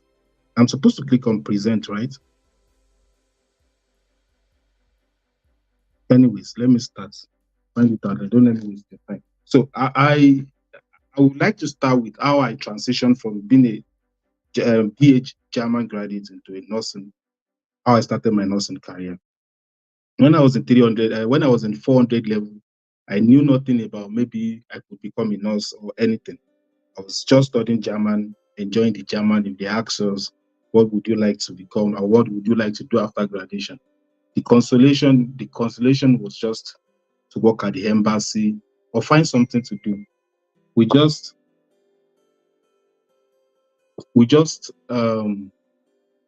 because that's what has been given to us, that's information that we've gotten from people that have graduated. And to be sincere, we see some people that are actually working at the embassy. See, even some people immediately they graduated, they've not even gotten their results from the university and they started working at the embassy. So it was obvious. So we're looking forward to maybe things like that. After I graduated, there was an opening at the embassy. I applied. We're like 5 people that went there. I wasn't chosen because they picked just one person. Then, though before I graduated, after I graduated, someone told me about Ausbildung in Germany. It wasn't even nursing. Someone told me about Ausbildung, which means you go in like a diploma. Instead of studies, you do a 3 years program, or some Ausbildung are 2 years program. You do a 3 years program in case of nursing. Then instead of you paying school fees, you don't pay school fees. Even in the university in Germany, you don't pay school fees. You just pay for, I think, semester by track for studies. But Ausbildung, instead of you paying, they pay you. That means you go to school. You go to, it's like a dual study program. Like you go to school, then you go to hospital to do your practical aspect of it. Then the hospital where you work is where they pay your salary, like they pay you a stipend. Not much, but it's enough for you as a student. I think they pay right now, the first year you get like 1,003 per month, second year 1,400, third year 1,500, which is enough for you. So when I heard about it, I was like, why should I go and start paying for university when we're all abroad to hustle now to make money? So then, and I was now looking for an opportunity on how to move from Nigeria to go and do it. Definitely, I don't really know much people here that actually transitioned from maybe a foreign language to be a nurse. So it was very difficult because there was no info on how to go about it. So the next thing was, let's apply for masters. I have a very good friend of mine that will do things together. Let's apply for a master's. I thought, okay, since I'm a German graduate, I have BA in German. Believe me, I actually think with my BA German, I should be able to do anything. Like I should be able to apply for maybe BA, masters in German language or all these masters program. But I got the shock of my life when we sent like 15 applications, 20 applications. All of them gave us the same reply. Unfortunately, they couldn't give us an admission because we don't have a C1 German. I was like, I thought my BA German is equivalent to a C1 German language. That was when I knew the importance, though I had B2 then, and that was when I knew the importance of the language certificate apart from the school certificate. It was then I realized that even someone that studied maybe biochemistry or that studied technology and has a German language on the side has more opportunity than I that graduated and studied BA German. So after sending many applications, it came to my mind like, okay, the one of this university, let me ask them if they offer a program, because then we're just looking for the fastest way to get to Germany. Then when we get to Germany, then we can now find a way to switch from whatever we want to do. The focus is to go for Ausbildung, which is a diploma for nursing. Then, although we're not so focused on nursing, we thought nursing was our first option because nursing is a field that is needed in Europe. Like almost all these Western countries, nursing field is a wide space whereby they require a lot of people. They always need people. So that was our first option. But when we got to Germany, okay, before I break the story, don't let me just end it there. We messaged one of the schools and they told us they offer a prep program, which means if you don't have C1, you can come in if you have B1, or you pay for the program. You do like a year program. Is it a year or a 6 month? I think it's a year program. I think it's 6 month program. Yes, you do a 6 month program, which prepares you for that C1. Then when you pass the C1, then you can now start your master. So we grabbed it. It was easy. The admission was very straightforward. Then we moved in with that particular admission to move to Germany. So when we got to Germany, the problem we faced again was how to transition with our student visa, because the Ausbildung is a totally different type of visa. Then I met with people that are here. Most people told us, the city we went then, Vienna, most people told us it is not possible, it is not possible, it is not possible for us to change our student visa into Ausbildung visa, which is a diploma visa. So, but I was a little bit stubborn, although I almost gave up, because everyone we asked, no one has ever changed from a student to being out to change the visa type to the Ausbildung. So, but I was just like, okay, whatever would happen, let me get the contract first and take it to the foreign office, and they tell me no, it is not possible. Then I will know, because at the time we gave up, I and my friend, we said, okay, we are not doing it again, let's just focus on the, because my mind was not like, then the main reason why I don't really want to even go for studies or do my master's in any other thing was because I thought about it. Why will I come here to come and teach the German their own language, saying I want to do masters in Deutsch as Fremdsprache, maybe German as a foreign language? Because yes, you can, it is possible, but I thought you must be extraordinarily good. You must really have passion for it. You must crave it. That's what I thought. Me, in my own case, I'm good at the language, but what I want is money. The language is not. I just want to make it in life. I just want to be successful, and let's talk about money. So, and I think those kind of fields are for scholars, people that really have passion for those kind of things. My passion is the money aspect. So that's one of the reasons why I wasn't interested in going into any master's program. To cut the long story short, we got the program, we went to the foreign office, they told us it is possible. That was how we knew it was possible for us to change from the foreign language, for the type of visa, to the other type of visa that we have. So let me just open my. Can you guys still see me? Sorry, wait. Let me just.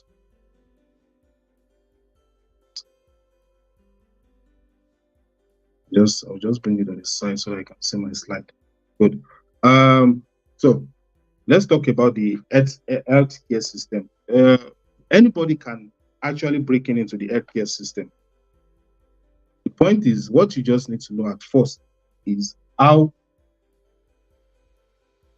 what country do you want to go to? No, let us start from that place. Let's start from you making the decision. Do you want to be a nurse? Nurse is divided into many aspects. That is it. It's not just one aspect of nurse. We have different. The field is so diversified. We have, like Mide said, we have travel nurse. We have nurses that works at the hospital. We have nurses that work at the children's hospital. We have people that work at the care home. We have intensive care units. When we were the last set of the diploma, because now if you want to do a nursing diploma in Germany, for example, let me take, because I'm taking Germany as a case study because I'm used to the country. I don't really know much about other countries, but we'll try and touch other countries to bring everyone along. but I will just make it Germany as a case study. For example, now, when we did that, I did nursing for elderly people. But the point is, whether you focus on nursing for elderly people or for children, I'm talking about them. Though now they've changed everything, they unified everything now. There's only one nursing program now. Before it was diversified, maybe Krankenschwester, the ones that works at the hospital and stuff. But now it is just one. You might decide at the end, at the third year, to pick a specification. But even I did nursing for elderly people. But that doesn't mean I can only work with elderly people. Presently, even immediately after my studies, I started working at the intensive care unit, not the intensive care unit at the hospital. No, there's what we call out of clinic intensive care unit. There are still some people, sick people with some lot of kind of sickness that they live at their house. They need 24 hours care. Those are the kind of people I take care of. So after my studies, I decided to go into more expert courses. Even without the expert courses, I could definitely work. I can still work in the hospital. I can't work in the child care. But I have some people that work in the child care. Sometimes they tell you can't work in the child care, but definitely you can work in the child care. Once you have the hospital, it is broad. You can work anywhere in the health sector, feed. There's no limit on where you can work. And there are a lot of opportunities. I love nursing in Europe. I've tried to check other countries. Nursing is a field whereby you can never be jobless. I can tell you today, if I decide to quit my job where I am right now, today, this night, Monday, I will start somewhere else. That's how good the opportunity in the healthcare is, because they always search for people every time. Europe, Germany as a case study, they have a lot of old people. Maybe let me say 70% of the population of Germany is old people, which means once they are old people, there will be definitely more sick people. Let's even leave Germany. Let's go into France. Hospitals, I'm very sure I've seen news whereby they talk about they need more nurses, UK, Canada, America, all over the world, where the health system is functioning. Nigeria needs nurses as well. It's just that the problem is most people don't want to stay in Nigeria because of the system, the pay, and all those kind of things. I will talk about before we go deep on how to transition, how you can go about it, how to apply. I will talk about the salaries. In Europe, I think one of the country that pay the most when we come to healthcare in Europe generally is, I think, Luxembourg. I think Luxembourg, if you are working in Luxembourg, you get up to 100 and something thousand per year. But in Germany here, it varies. If you check Google, they will tell you an average salary for a nurse per year is like 50,000, 49,000, 47,000. But I can tell you it varies because I'm in the field. It depends on the field you are. Someone in the intensive care might earn more than someone in the old people's home. And sometimes the nurse in the hospital, it depends on the company and where you are working. I can say if you are a nurse, you will live fine. Believe me, the money is good, it's very okay.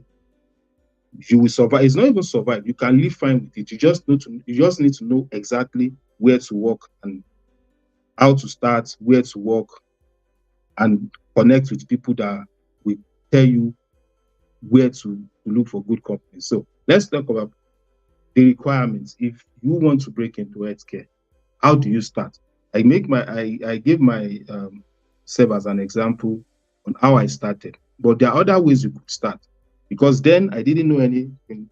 I don't know more. I don't have much info. I don't have people that have done it. That was why mine went that way. But right now, there are different ways you could do it. But what I always tell people is the language is the most important thing. If you want to go to Spain, I decide, okay, you love Spain, you want to become a nurse in Spain. Even if you're a nurse from Nigeria, if you don't understand Spanish, it's very difficult to become a nurse in Spain. It's even impossible because the first requirement they will tell you is you have to speak Spanish, which means you need to get a language certificate. People studying right now, whether you are studying German, Portuguese, or French, my first advice to anybody studying foreign languages, get the certification exams. If you're in German, go to Goethe Institute, write B1, write B2. If you're in French, do DAF exam. Portuguese, I don't know, maybe there's a certificate exam that you guys do. But if there is, find out about it and do it. A lot of people in Nigeria travel to UK right now because they speak English in UK. They go to Canada. There are 3 focus countries for Nigerians, mostly for right now. If you don't go to UK, they go to US, or they go to Canada. These are the common country people go to. And the main reason why people go to this country is because of the English they speak. They don't require language. But I can tell you that there are other countries in Europe, that's outside Europe, that if you engage in their language and you study and you learn the language, not necessarily learn, because if I say you want to study, we are talking about the healthcare now, and you are not into the healthcare field from Nigeria, that means in any country you are going to, you just want to go and learn. You just want to go and study the healthcare. You can't use the requirement for healthcare. If you want to study nursing in Germany, to do the diploma in Germany, the requirement is just your WAEC. They don't even they are not concerned about maybe you've done BA German or you graduated with first class. It's none of their business. They just want to see the certificate exam, which is the B2. When we started, it was B1, but right now it is B2 for you to study, for you to go into the healthcare right now. I tried to check in France how to become a nurse there. I realized that you have to do 3 years study course. But the difference between France and Germany is, in Germany, you don't pay to study. They pay you while study because you are working, like, let me say, work and study. That is how it is. But France, you have to pay for school fees. But I can still categorically tell you that it is still worth it. Because I have friends that we graduated together from other sections, also Germans that traveled to UK for masters, paying £14,000 in a year for masters, paying £12,000 in a year for masters. At the end of the day, after they graduate, because the migration is just to leave Nigeria to go to Canada. Once they finish, I have a particular friend of mine, he's working at the because the healthcare, these people with psychological problems, the dementia sector. He's working there as a support worker, which if I would have advised such person, instead of paying 14,000 for 2 years, which is £28,000 for 2 years to study a course just to migrate to that country, why don't you just go and study the nursing and spend that money? There are some other countries, I think in France, I think I checked some schools, there are 3,000. There are some schools that are maybe per year, there are 4,000. It depends on the school, 3,000. But I know you won't spend 28,000 to get a nursing certificate in most of these European countries, which after you graduate, definitely you will earn more money. Because I think the 28,000 in whatever kind of course you are going to do over there, and you know that even if you finish this course, you know getting a job in this field is very difficult, and you're still spending 28,000, I think is a waste of money. To me, if you have the money, it's better. You have the money, it's better to just go into the field 100%, diverse into the healthcare. And I can bet it, healthcare is, some people might think, okay, like I said, there's different field in the healthcare. I can't work in the hospital. Not like I'm not qualified to work, but I wouldn't like to work there because I have been to the hospital many times. I've done internship there.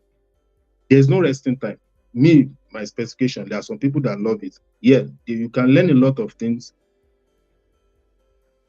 You can learn a lot of things from the hospital, different, what's krankheit again? Jesus Christ, English. Different krankheit in English. Different sickness, type of, you can learn different, you gain more knowledge in hospital but my disadvantage, or what I say as disadvantage in hospital is you move in, move out every time. There are a lot of things to do. There's no resting time. Unlike when you work at care home, there's a time for everything. You still have breaks in between. Yeah, at the hospital, you have breaks, but if your shift is 8 hours, 8 hours in normal shift, there are some shifts that are 12 hours. But in an 8-hour shift, there's 30 minutes break. If you're in the hospital, most of the time it's just that 30 minutes you have to rest. But if you're in the care home, you have a lot of time. Maybe, yes, in the care home, they'll tell you in 8 hours you have 30 minutes to rest. But if your patients if they are all good, then you are okay. You can decide to rest for 1 hour, do anything. Then another place, like I said, I moved into healthcare because of money. That's why I decided to divert into the out of clinic intensive care, which means I do a 12-hour shift. And out of 12-hour shift, it depends on the kind of patient because it's a one-on-one care. I only take care of one patient for 12 hours because these are intensive patients that needs 100% attention. And definitely, I can't be working 12 hours. Sometimes I'm resting for 8 hours. It depends on the kind of patient I am. So it's a field that gives me chance to do other things. I can decide to study any course online while I'm at work because I'm there alone with my patient and I'm not standing. I have my own chair, sitting down. I just need to attend to the patient once the patient requires my help. That's all. So it's a field whereby there are some people that do travel nurse. Travel nurse makes a lot of money, but it's a lot of work. You travel from state to state, city to city. The more you travel, the more you earn. Diversification, you can make a lot of things from it. You can make money, you get to meet people. Is a field whereby you can enjoy a lot of things. So coming back to how more ways of how we can actually move from Nigeria. There is the Ausbildung. The Ausbildung is could be gotten from Nigeria.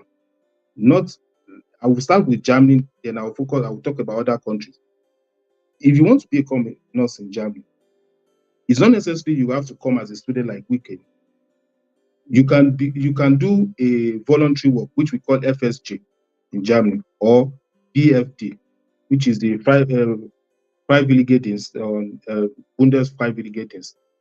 This is like you do a voluntary work for a year in the field of the healthcare. The Freiwilligendienst, they won't pay you like they pay you when you are doing your diploma. They pay for your accommodation and give you a stipend just to feed you. That's mostly what you get when you are doing the Freiwilligendienst, like when you are doing the voluntary work. But after you finish your voluntary work, you can start your diploma. How do you get FSJ? How do you get a voluntary work? There are different websites where you can go. Presently, I have like 4 people here that came in through the FSJ. And before them, I knew like 2 people that came, but they were a little bit far away from here where I stay, that came into the FSJ. Though there are requirements for the FSJ, which means the age limit on how you can go. I think the age limit is 25. If you are more than 25 for FSJ, but BFD, there's no age limit. That's one of the ways you can come in and break into the healthcare in Germany. Another way is you can apply for the Ausbildung straight right from Nigeria, which means you just have to look for a company that will give you a contract. The contract is what you use to apply for visa. Then you come in straight. That's the easiest. I won't say it's the easiest, but if you come in through that method, no suffering. No having to wait for 1 year when you are doing a voluntary work and try to manage yourself. This one, you come in, fine, perfect. You are earning money, you are working. One good thing is, immediately you finish your diploma, you get the work immediately. Like even the company you work for as a student, they're already telling you, like, before you even finish your exams, they're already telling you, do you want to work with us? Do you want to work with us? That's one of the reasons why I like the health sector in this particular place. Another way, let's talk about other countries. I checked Belgium, I checked other countries. Most of these places are study program. And I checked most of these countries too, they do voluntary work. But I can't really give you a full details on how to get them. But what I can advise you is the technology, the internet, Google. And the most important thing is trying to connect with people that are in those countries, people that you know, asking questions about people that have moved to those countries. Not everyone actually might be interested in becoming a nurse. But you don't, even the house building that I'm talking about, it is not only nursing. House building, you can do house building in almost everything, anything. In Germany, a larger percent of German citizens, after their high school, they go for house building instead of going for the university program, because the house building introduces you directly into the field. There's house building for almost everything. Almost every career, there's house building for it. It introduces you directly into the career, and you are more in the field. So if you go for studies, sometimes it puts you a little bit edge above the people that are into house building, but it depends on a specific field. There are people that do nursing, that study nursing too here, but a larger percentage want to become a nurse here. I think almost everyone goes for diploma. If you go and study nurse, you will become, maybe you work in the management. And if you are working in the management, you might just be in charge and try to control things. But you don't earn as much as people in the field. I can tell you that one categorically.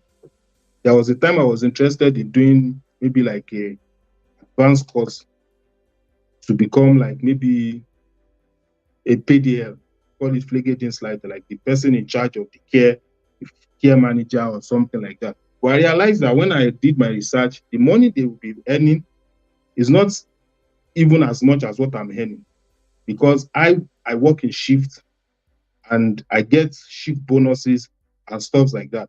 So why will I spend my money? Though sometimes they'll complement my finances, but I'm still young and I'm still chasing money. So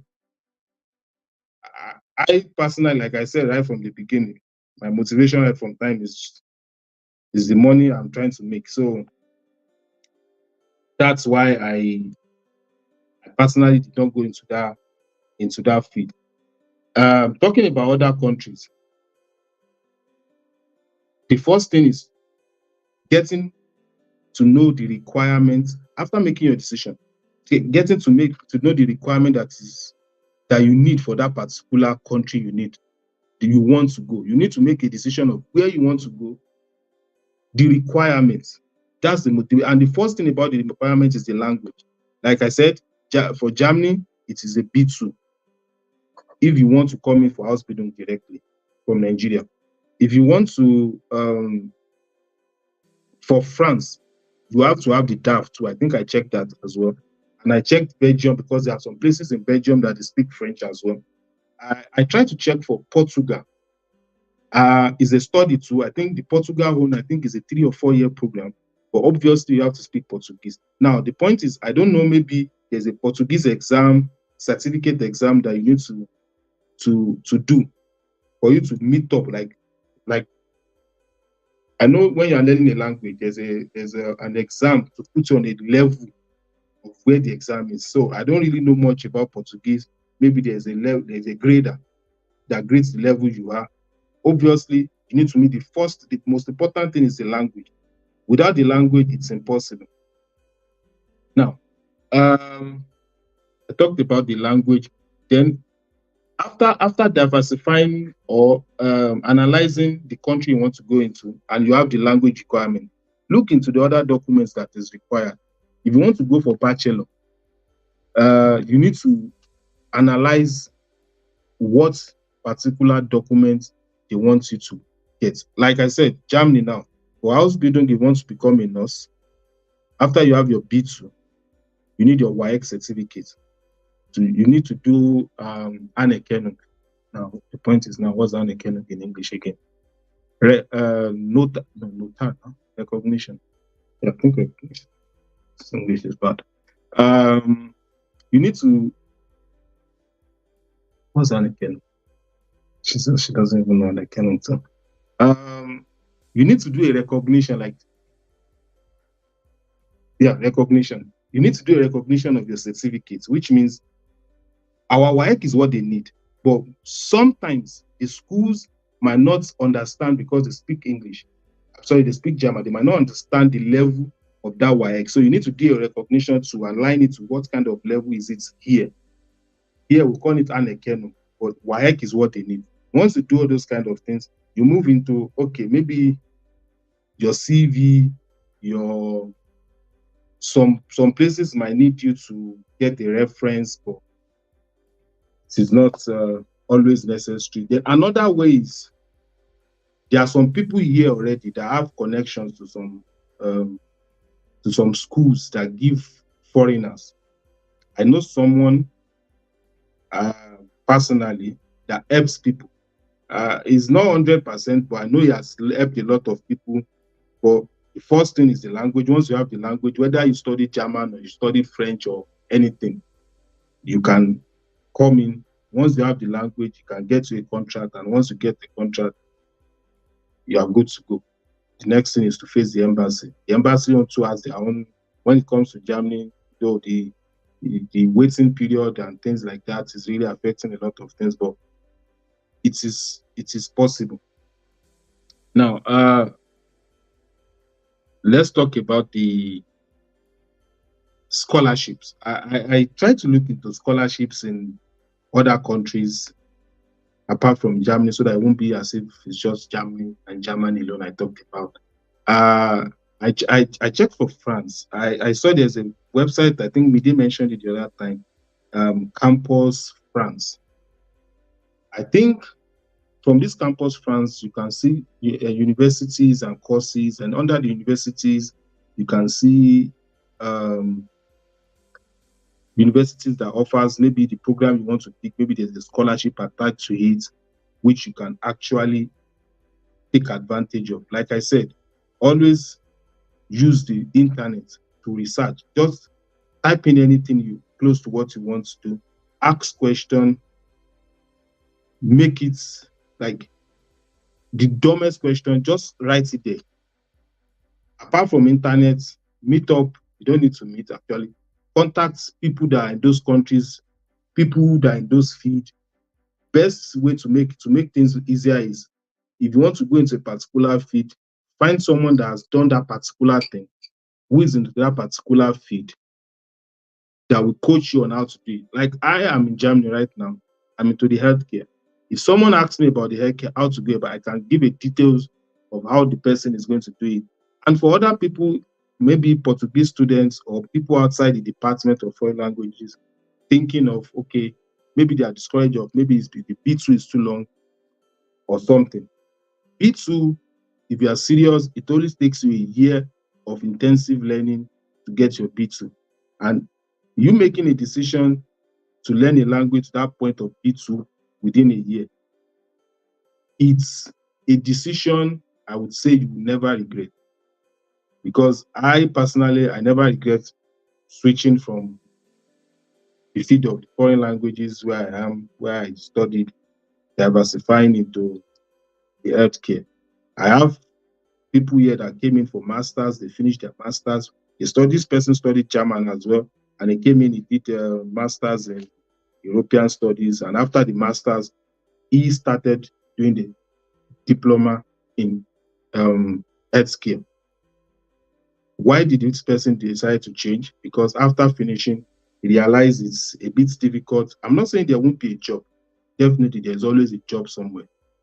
But one good thing about nursing is you have options. When I finished my school, I had 4 different contracts to choose from different companies. That's the good thing. That's the loving and interesting thing about nursing here. You are open to different, like sometimes when you're going through social media, you just see some website. They'll just tell you to put your phone number. Maybe you are a certified nurse. They'll just tell you to put your phone number or your email address. If you drop your phone number there on Sunday, Monday morning, between Monday and Wednesday, you will receive call from at least 3 or 4 companies calling you. That's one of the sweet thing and good thing of being a certified nurse in Europe. Now, the point is, which company do you want? You are the one choose. If you go for interviews, yes, most of the interviews I've gone for, or some companies I've trying to switch companies. It's not an interview you prepare for, or people, or you go for interviews, try to suit up and try to think about what you talk. They are the one introducing their company to you, telling you what they offer. You won't go to an interview and they'll be asking you what's your motivation, what's your weak point. Luckily, in the health sector here, it's luxury. They will be the ones to even tell you about their company, tell you what they offer, the bonuses they offer. Then they will tell you to get back to them. Maybe you want to accept their contract. That's how sweet it is, and I'm happy about that. And I same thing with the healthcare in. I know someone that works in Canada, in the French-speaking parts of Canada as well, who works as a nurse. Although the person was a nurse in Nigeria, and I think it's 100% possible to break into the healthcare there as well without being a nurse. I was only talking about, we've been talking about certified nurse. You don't have to be a certified nurse as well to be in a country. There are people that work as a support worker. There are people that work as an healthcare assistant. Healthcare assistant diploma here too. It's just 2 years. But I will never advise anyone to spend 2 years on healthcare assistant when you can just spend 1 year more to become a certified nurse. Healthcare assistants, they just assist. They have lower pay. They don't really have much choices like the certified nurses. They do more jobs just because of the 1 year extra. If I'm working in a care home, I will be the one in charge of the faculties acting, like the behandlung, like the giving instruction on what to do. The assistant will be the one executing my instructions, just because he or she decided to do 2 years instead of 3 years. So I don't see any advantage. But some people, for one reason or the other, they go for it. But I will advise to go for 3 years course. And my general advice to everyone is, if you study the language, like we studied German language, French language, Portuguese, or UI students studied Russian, the language we study is not a skill. And the earlier you realize that, the easier life gets for you after your graduation. Some people are scholars, and I respect people like that goes for masters, PhD. I respect people like that. I personally, I was good with the language, but I'm not a scholar. I am motivated by something else. I know people that are in US that studied Portuguese, people in all over the world, French, German, even Russia. There are a lot of opportunities online. If you check scholars for development, for dev.com, you see scholarships. The countries that can apply for that particular scholarship. Right now, I'm not talking about just the healthcare. Right now, I'm talking about general opportunities for people who are into the language. First thing is realizing and accepting that the language that we studied is not a skill. Second thing is, even if you now decide to study that language, if you are in the French or German, your BA German is almost I don't want to say useless. What word should I use? It's not complete. Let me use that. It's not complete without a certified certificate of that language, most especially German. At least get a B1. With B1, you can still do maybe voluntary work. If I'm talking about if you want to migrate out of the country or you want to apply for scholarship outside the country, because the language will be considered. B1, B2. Now, apart from that, now we are going on a general level right now. Let's acquire skills. Apart from healthcare, the tech industry, the IT industry is a widespread shit right now. Like that, almost anyone from anywhere, whether you speak any language, as far as you understand English, you can break into tech. I've had people that will study German together, they're into the tech field, self-taught, there are different courses online. If you have 100,000 naira, 200,000 naira, instead of thinking of how to invest it or you want to buy something, you want to first of all invest that money in yourself. The best investment in life is investing in yourself. Let's forget about the phone or anything, or maybe you want to buy anything or you want to travel to any place. Investing in yourself is the first thing. If the tech program the skill you want to acquire, if the skill you want to acquire and it needs you to pay a certain amount of money, put that money in that skill. Don't think, oh, this money is too much. There's no amount of money is too much in investing in yourself. Any skill you acquire, even if your target is the healthcare, it is much easier. There are sometimes you coming in with that healthcare to that particular country of your choice might be hard. Although healthcare is your target, but you could use another means, a voluntary work, like your pair Mide mentioned the other time. Someone in my class was from Zimbabwe. She came in through au pair. I think she spent 6 months or so at the au pair, or a year. Then she started her house building. She came in through au pair, but her target was to become a nurse. After the au pair, started the house building. I have friends here in the same city that came in through voluntary work. They did their voluntary work. They are doing their house building now. Some people came in through masters. They finished their masters. They are doing their house building. There are some people that came in through scholarship, finished their scholarship, and went into tech. Just a general advice: acquire. It's not only maybe you have to be a software developer. There's digital marketing. There is a lot of skills. Even acquiring this skill can even get you the finance or the money, because not everyone will get a scholarship. I always say that. I actually thought I would actually travel with a scholarship because I was good in my language. I didn't graduate before with the first class, but I knew my result was good and I had the certificate.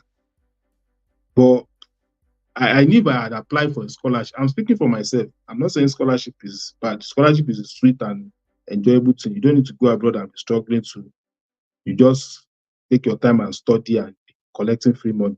But I didn't go for scholarship or try to apply for any scholarship because I don't want to waste those. I know I wouldn't be good in those fields because scholarships are available into maybe international relations, all those kind of things. I already look at the future. What will I be doing? I'm not that kind of person that wants to be doing those kind of things. That's why I did not apply for the scholarship, and I thought of what could have been the best option for me. So skill acquisition is very important while you are studying or after you graduated. So I'll try to bring up my point to a conclusion right now. Make your decision. If you want to go into the healthcare, look into the country you want to go into. Make sure you know the requirement of those countries. You can have 2 or 3 countries listed. Look into the requirements. Start working towards that requirement. Set a goal for yourself, how you want to achieve this goal, set a time limit on when you want to achieve this goal. If you are looking into writing a certificate exam, work towards it, invest your money. Don't say because you fail it once, you don't want to do it again. Fail it 5 times, you can still do it. So, in conclusion, everything is possible, whether you are into language, or you are studying Yoruba, or you are studying English, or you are studying any foreign language.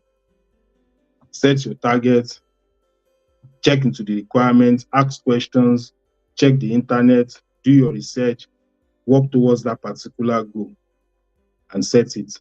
Then you can achieve it. Thank you very much.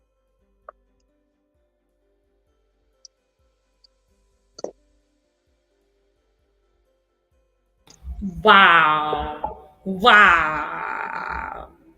All right. This was astounding. If you were here from the beginning of Nurse Johnson's session, you will know that there is no limit to making it in this world, especially as a German learner. You would also have seen the opportunities, the possibilities it took us through via his personal story. Did you see that you can diversify all you want, leveraging on the language you speak currently, whether locally or internationally? Did you see all that he has shared, all that he has just opened you to? This is amazing. Let's show him some love via the comment section. I am ecstatic to see some comments, guys. Let's show him some love. What? This was brilliant. This was brilliant. Let's say thank you, Nurse Johnson. Thank you, thank you, thank you, thank you, thank you, thank you, thank you, thank you, thank you, Nurse Johnson. I'm waiting for your comments, guys. Let's show Nurse Johnson some love. All right. Thank you. Well done, Johnson. That was an eye opener. It sure was an eye opener. I learned a lot. I already even took noted some lessons. If you have your questions ready, please put them in the comment section. Idris Fatwashi says, thank you, Nurse Johnson. Idris says, a second speaker was once a president of this prestigious department. Can you see? I mean, we are blessed. We are honored. We're so honored to have him here. We're so honored to have him share all that he has shared from his wealth of experience. Thank you so much, Nurse Johnson. Mr. Ademola says, well done, Justin. Yes, that was an eye-opener. Thank you so much. If you have your questions ready, let's get it across. Let's get it across. Prep up your questions. Prep up your questions. Prep up your questions. And to do that, I want to say tomorrow, you guys, tomorrow is another day. Tomorrow is we have another event. IMC base will also be learning from, yes, Edwin says thank you, Johnson. Yes, thank you so much. I'm waiting for your comments. I can see your comments. Let me see your comments. Let me see your questions if you have any. But yes, so let me do you an inspo as we're waiting for your questions. We'll be having solid giveaway, guys, tomorrow. Also, with key takeaways, just like you have owned today. If you look clearly, you will notice that today's gems were awesome, both from Nurse Johnson and Nancy. And if you look closely, you would know that there's someone in the corner who should be owning all of the things that we've earned today. So be that helper, let them in on the link. I would have one of the guys drop the link in the comment section so that you can register and get ready for tomorrow's session. Today was astounding. You don't want to miss tomorrow. As I'm waiting for your questions, I'll just say, get ready for tomorrow. Bring a friend, invite someone, share the link, and yes, I will see you tomorrow. And I also hope, Nurse Johnson, that you would also allow us access the documents that you have, the slides that you have, and if there are other links. I would like to apologize. Actually, I have a document, but I don't know. I'm using my iPad, and I'm used to Zoom, and this is the first time I'm using YouTube. So I actually find it difficult to, I don't know, maybe if I take my time to explore how to share the screen, I would have done it, but I don't want to waste everyone's time. That was why I just decided to just break it down. I will try and put it into PowerPoint and try and forward it to you guys. So That'll be and great. I'll work on that. Sorry, I apologize for. That's fine. That's fine. Thank you so much. We learned quite a lot from your personal story. Lets us in on so many things that some of us as language learners don't want to own into. But then you've told us that these little things matters, and we should just try and make ourselves available. Do take in professional exams. Just apply in anywhere where we think that we can function, and look into sections, fields, domains where that we feel that yes, apart from the fact that I have, you already mentioned that language is not a skill. So once you know it, you know it. So other fields where you know that you can leverage a lot, your language acquisition will just add up to it. You've let us in on a lot of gems, and we're so grateful to you. Thank you so much. Yes, Jacob says thank you so much. Samson says thank you so much. Let's keep it going, guys. Thank you, thank you, thank you. Thank you so much, Coach Johnson. Nurse Johnson, so to speak. Yes, you're also a coach. So thank you so much, Coach Johnson. Thank you. It was nice having you here. Thank you so much. All right. On this note, I will be retiring to High BK, our personal High BK, our Oga, the chairman, IMC 4.0, IBK word. I'll be passing the closing remark in a minute. IBK, are you ready for us? Great, great. Over to you, IBK. Thank you. Yes, I really hope you can all hear me now. Thank you so much, Gbemi. You really did amazingly. I mean, you really did so great. Thank you to everyone who has joined us today. A very big shout out to the alumni. I mean, we see you all. Thank you for the support. Thank you for having our back. Thank you for showing us what is possible. And thank you for laying the path that we are actually following. We want to sincerely appreciate and recognize Winlade Israel, who was a pioneer and the founder of IMC, if a Multilinguist conference, whose footprints we are actually following right now. I just want to appreciate every alumni here, past presidents, ESCOs, every single alumni here, and also our keynote speakers, our facilitators. You did amazingly, and I know that every single person here have gone with very, very valuable notes that they need even for their life journey. And please, I would really advise that you could rewatch this again, share with your friends. And as Bemi said, we'll continue tomorrow. Tomorrow will be very, very power packed as well, just as yesterday. Then we have our giveaways tomorrow. Then on Friday, we'll have the physical event. I must also give a big shout out to the current president of the administration, Enoch Hayodele. Thank you so much.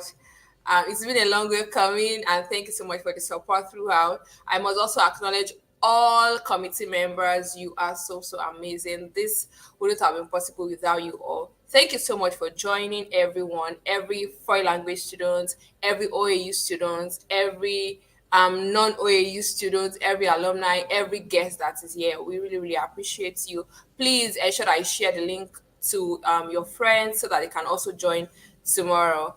We'll see you and really, really appreciate you. Bonne nuit, au revoir et à demain. Até amanhã, gente. Tchau.